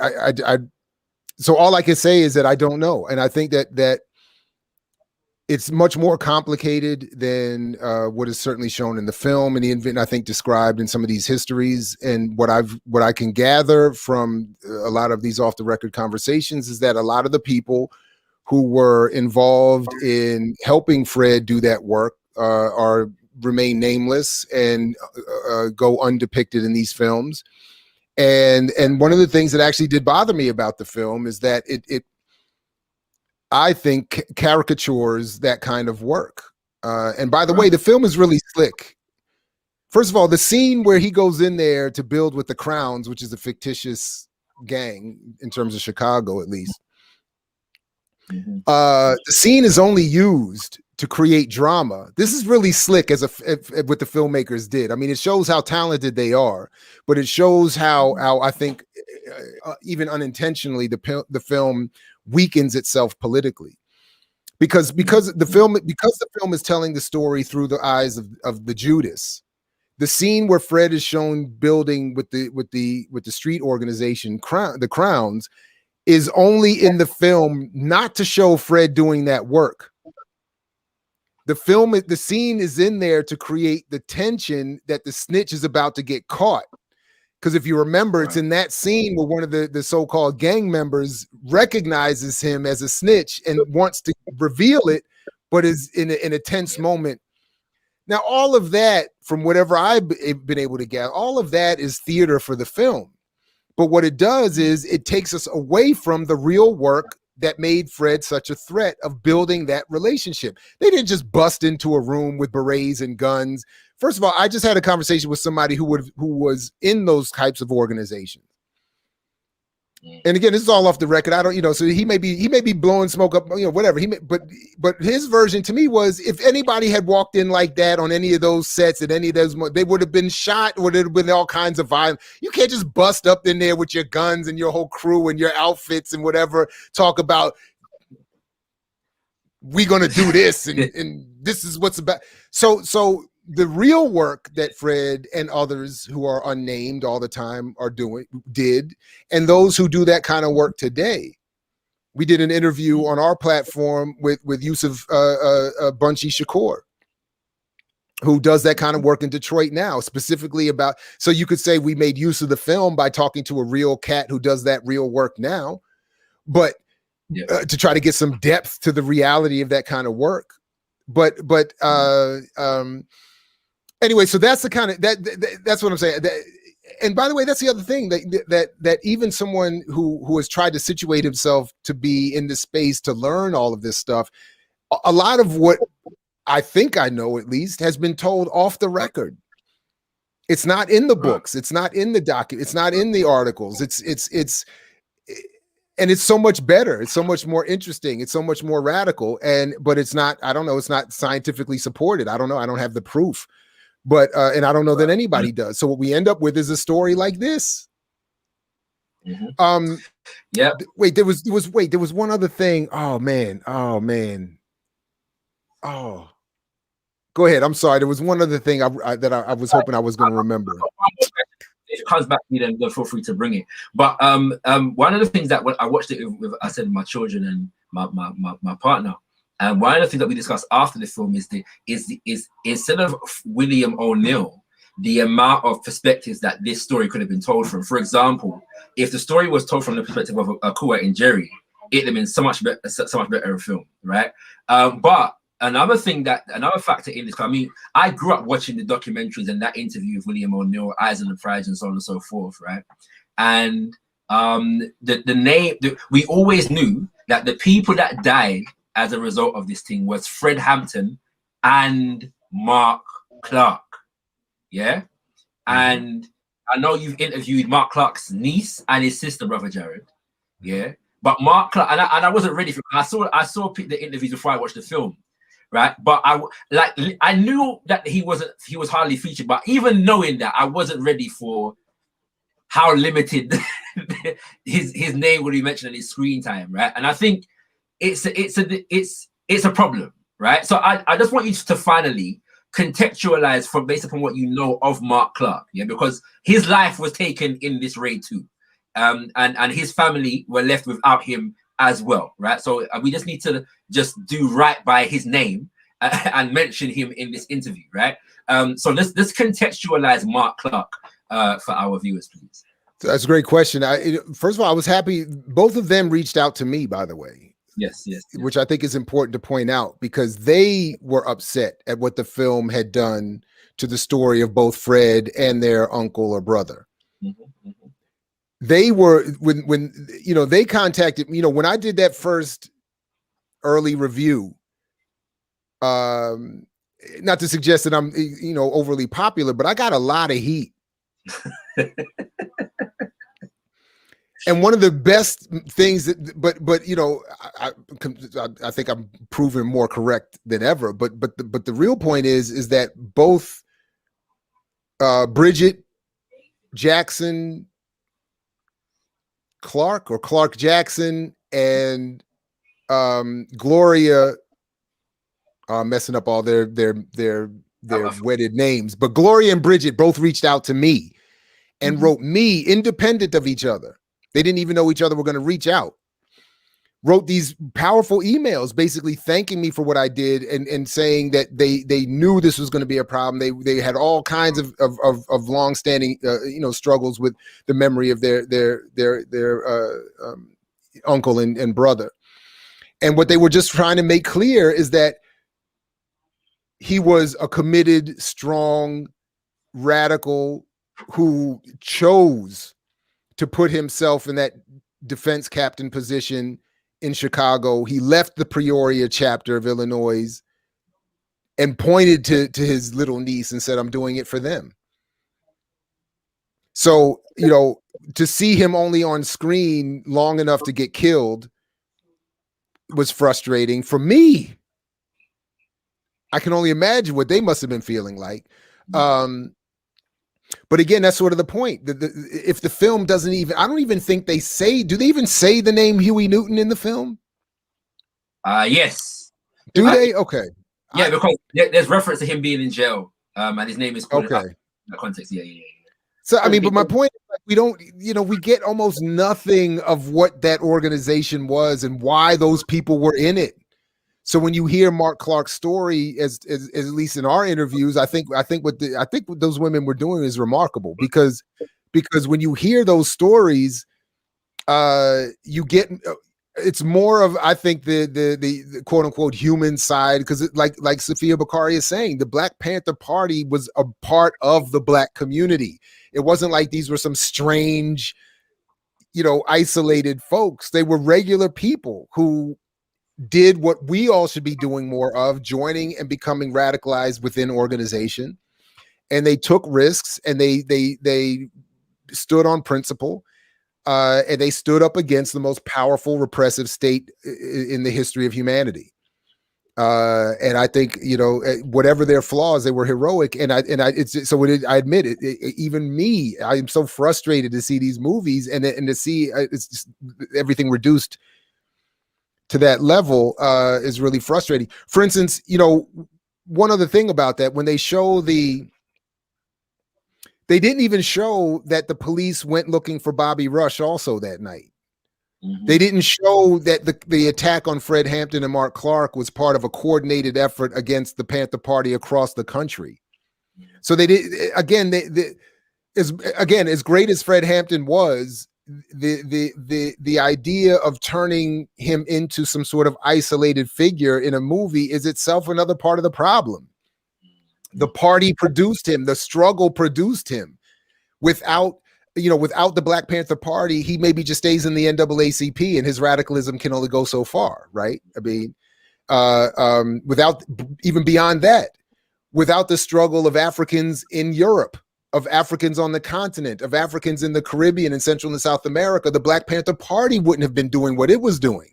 But all of that is faded away and reduced to something that I still think would require a lot of people to do a lot of homework to catch up to, if that's what they really wanted, if they were moved by the film and wanted to follow up, which is why I think the film is actually encouraging something else. And we have to do more of the work to say, all right, you saw the film, you heard about the film, you liked it, maybe you didn't like the film, but this is what the man and that movement were really about.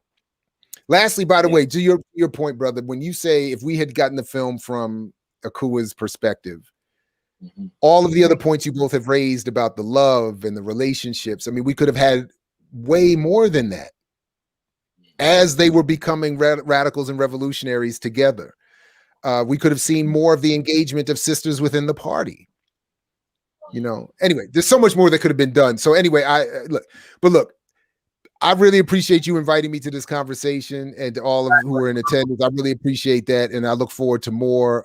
The platform is dope. I'm saying publicly what I said privately. You know, we're coming to you all for production quality help. Your setup is fly, and the work is good. So I really appreciate this, and I look forward to building more with all of it. When they invite you back, bro, I want to get into this the myth and propaganda of black buying power, and I'm gonna warn you from now, yeah. Like I'm a Amos Wilsonite, you know. So he said something about sometimes we need to do programming here, because some of the conversations that we need to have here require extended level conversations. So I'm a eke out like a 4-hour interrogation, right, for you on this black buying power. You know what I'm saying? Get me? Starting, look, straight up. I'm honored, obviously, if it's in the context of my book, but if you give me even starting tomorrow, I just need to go now. But if you starting tomorrow, we can set that up. And because unfortunately, when it comes to buying power, Brother Wilson got this one wrong, man. And I hate to say it. He didn't mean to. He was doing great work, but on this one issue. I hear you. We'll get into that. Thank you, bro. And by the way, if you're not subscribed to Black Power Media, subscribe to Black Power Media. They're doing fantastic work over there, and you will be educated. You will be informed, not just in terms of history, but in terms of current relevant politics right now that you need to know about. Give thanks, Darren. Is that little man or little girl in the background? Who's that? Yeah. My son. Shout out to the son. Shout out to the next generations. That's what's up. Beautiful. Give thanks, brother. Peace out, yeah. Thanks to you both. I really appreciate it. Take care, everybody. Thank you so much. Family, that was Jared Ball. Wow. Sister Mort. Awesome. Yeah, very powerful. And I think, you know, it's a great debate, and it's really important. I think it's so rich in conversation and where he stands inside of it. And I think everybody can learn a lot from his critical analysis in the way in which he critiques. I think that we could all learn something from that. And I still stand by my position. I have to, because I've seen it from the sun, and I'm like from the mouth of babes. Yeah. I still stand by the position in some form, in that sense that I think there is definitely an opening for young people to do more due diligence. I think he's absolutely right. I think there's definitely an opening for it to have been depicted in a particular way, yes, and we can learn a lot about what we depict later on as young people. So many young people in media now. Well, do you know what this is? I actually don't necessarily think there's a contradiction in what you both said. I think that you should probably bear in mind that you're your son's mother, right? So he may have an inclination towards doing research based upon a film like this that maybe a lot of young people don't, right? This is what I'm saying. And so I think that if I put it in the context of like, you know, my direct upbringing, you hear a lot of elders say, yeah, the first time I didn't know about Marcus Garvey was from Burning Spear, yeah? But what facilitated their learning about Marcus Garvey beyond Burning Spear was a Rastafari movement. Do you see what I'm saying? So there was a movement that contextualized whatever Bernie's singing about, that gave them the environment to do the learning and them kind of things there. So it wasn't just but Marcus Garvey, all that, and I'm gonna read some book and there's a movement connected to this thing that they've got involved in based upon hearing this name in a song, right? And I think that's probably the disconnect. Like, where a lot of the thing that we're doing now is not necessarily as connected to what Fred Hampton and Mark Clark and Akua and Jerry and the rest of them were doing at that time. And sometimes I think what he was saying is that people pretend or they attach themselves to it, but really, like, if your politics doesn't go beyond the Democratic Party, you're not representing Fred Hampton's politics, if that makes sense. You know what I'm saying? And I think, I appreciate his analysis because it takes us out of the comfort zone of being entertained. It's a nice movie. Yeah, absolutely. Right, yeah, absolutely. Absolutely. Right, so, I think you can also not underestimate. I think it's important not to underestimate the times that we're in. I don't know what it's like in the States, but the times that we're in, you know, these are beautiful times. Yes. If you know, you understand?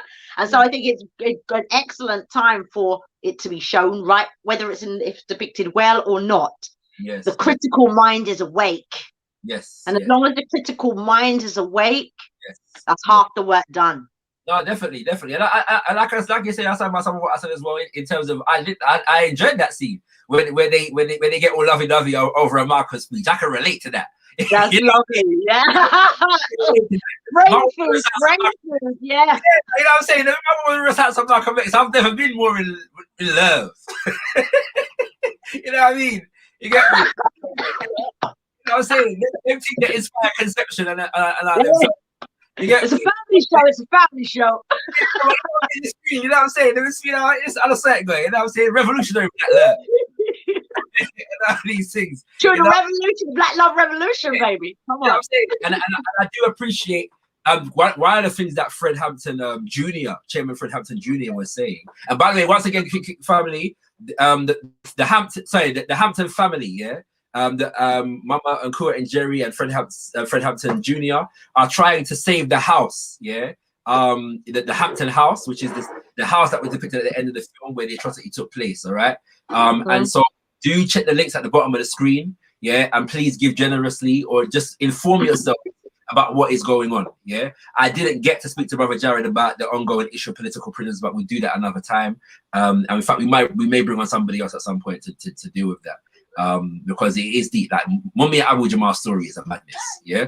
So we can go into that, but do check this out, yeah. Check out this work because if we can preserve this house, a lot of the work that he was talking about in terms of actually preserving the real politics behind it can be done through such initiatives. Do you know what I'm saying? And the house also got damaged. You know, they had the big freeze that happened out there. The house got damaged, pipes got frozen, things like that. So it's important to assist with that. You know, that's the if you like, the home of homes, right? So, you know, let's try to support that for sure. But one of the things that moved me in terms of what Fred Hampton Jr. was saying, that I agree with you in terms of what he was saying, that it was therapeutic, yeah, going through all this. My son's on one, you know. Come, please. Right. Yeah, what's cool. It was therapeutic. Yes. And all these things, but he was saying that another thing that he learned to appreciate them because he done a lot of pushback in terms of he was on the set a lot of the time and certain times and he had to say, well, no, it no go so and it can't go so and we'll now do that, and you know what I'm saying, them kind of things there. And so I appreciated, yeah, in the sense that he had the space to do that. And sometimes the director, the producers, they push back on some of what he was saying, and other times they fully accommodated what he was dealing with.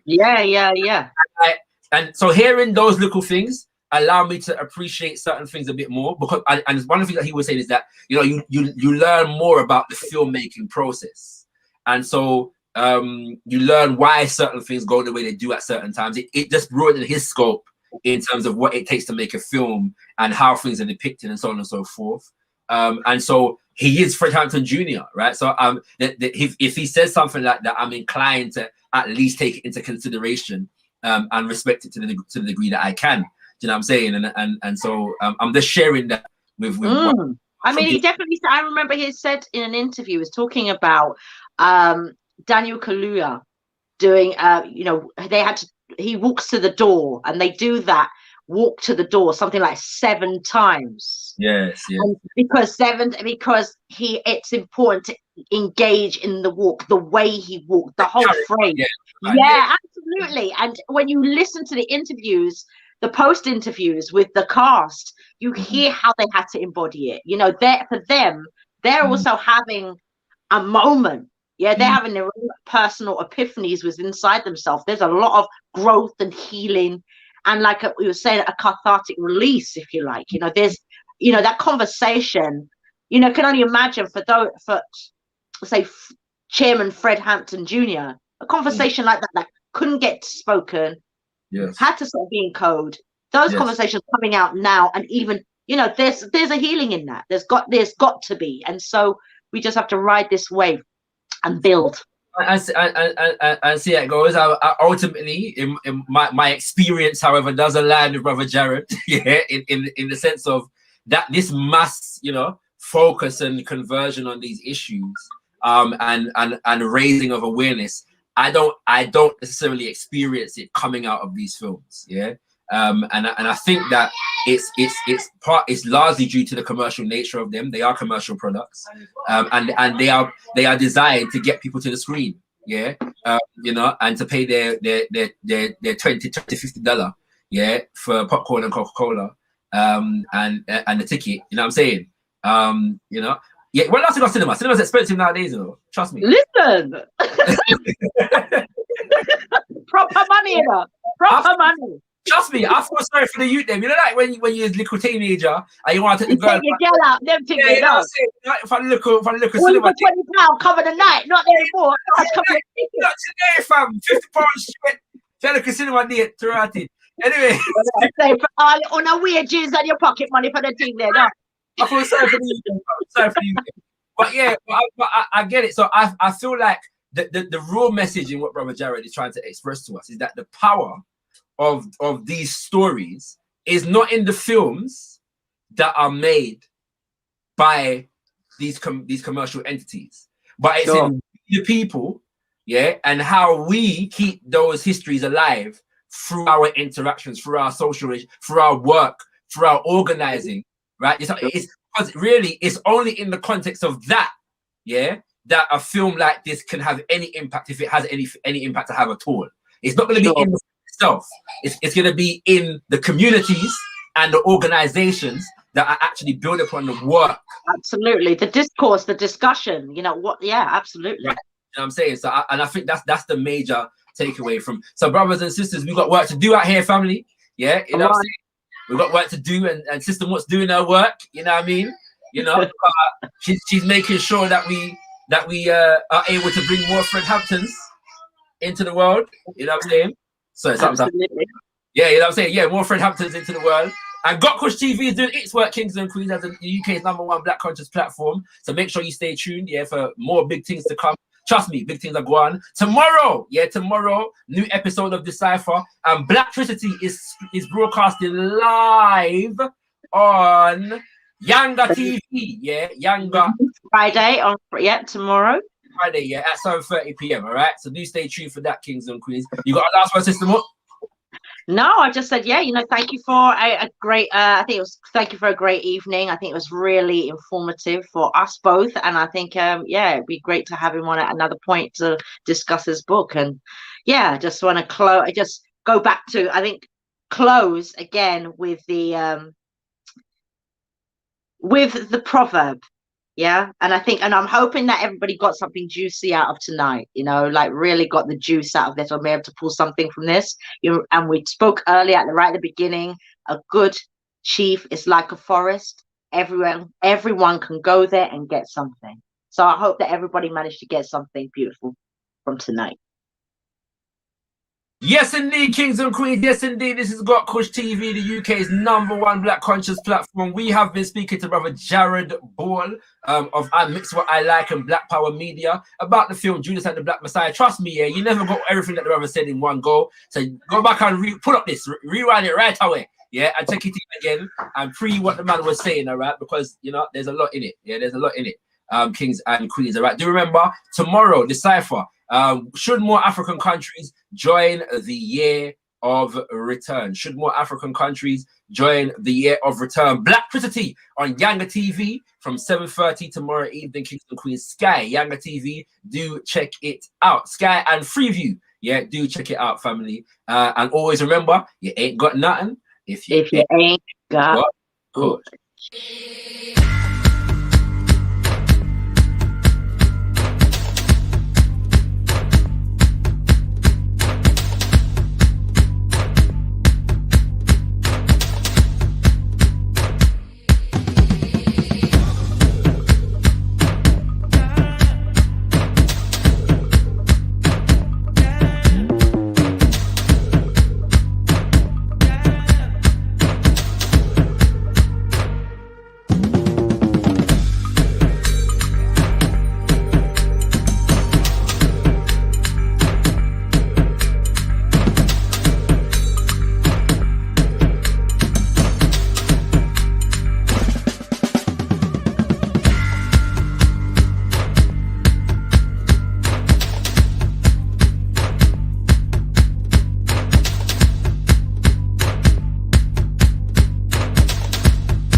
A year of many unforeseen challenges. We're all adjust to a new reality. And despite it all, Got Kush TV was and still is here to serve you. And what a year it's been. We began the repatriation journey with our new show, Voyage to Motherland.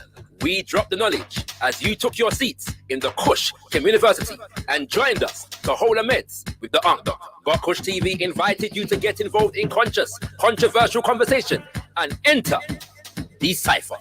And when the world went into lockdown, we kept you connected with the Quarantine Convos. We kept our finger on the pulse of the community with coverage of the Reparations Rebellion and the Black Pound Day all day up. Not to mention more wordsmith and a slew of new music video releases for your viewing pleasure and the official launch of the Got Kush TV website. We also brought you events including Women of Power and of course Blacktricity.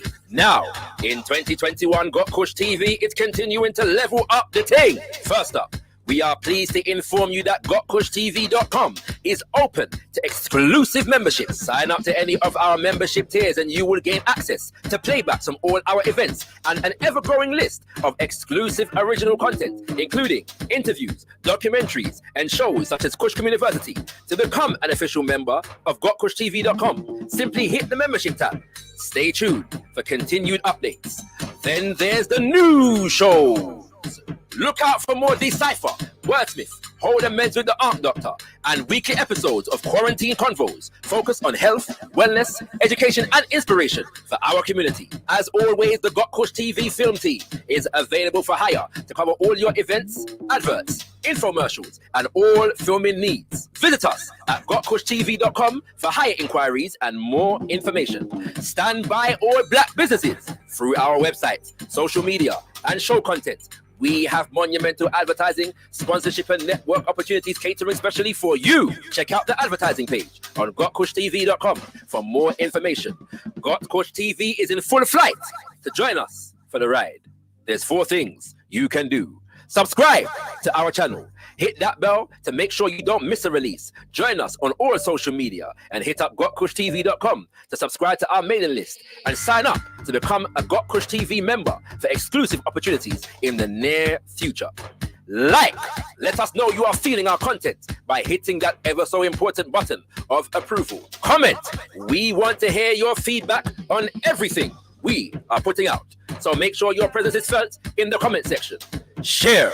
Spread the word by hitting that share button and exposing your circle to the magnificence that is Got Kush TV. We are looking forward to building with you throughout 2021 and servicing you with high quality black media production. Got Kush TV, beyond discussion, beyond debate, we put the power in black media. Blacktricity, Got Kush TV's exclusive pre-Kwanzaa showcase is now available for you to watch absolutely free. In conjunction with Ghana, the On the Return series, we have brought the African diaspora experience directly to you. To watch this monumental event absolutely free, simply register for membership at gotkushtv.com and you will receive access to Blacktricity as well as more exclusive content, including Reggie Rockstone, Yusufu Jallo, VVN, Malachi Selassie, Daddy Makes Dough, Tods, King Wiz, Tubada, Ras Ashiba, Mama Sia, Brother Leader Bandaka, Israel, Sister Moots, Carla Marie, Yemaya Sankofa, Goldflow, and a special Voyage to Motherland panel discussion. All this and more, hosted by Nat Nye and Stella B. Register now at gotkushtv.com.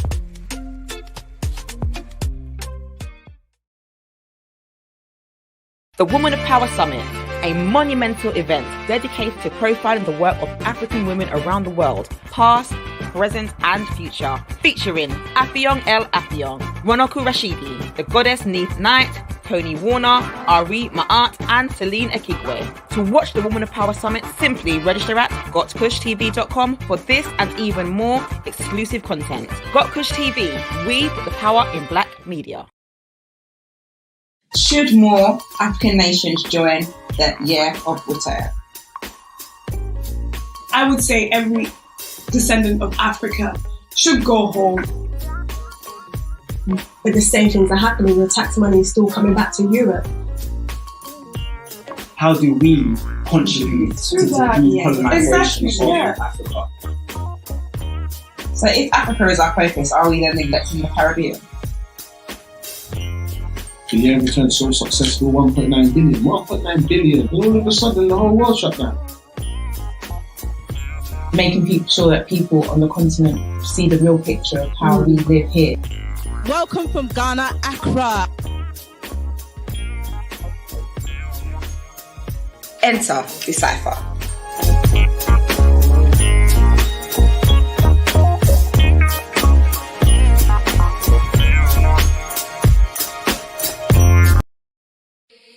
Quarantine Convos. Enjoy weekly discussions with people from around the world, assisting us in dealing with this normal, mentally, spiritually, and physically. We feature nutritionists, psychologists, therapists, personal trainers, home educators, legal experts, and more, bringing you all the information and inspiration you need. Check out Quarantine Convos every Thursday from 7 p.m, live on Got Kush TV.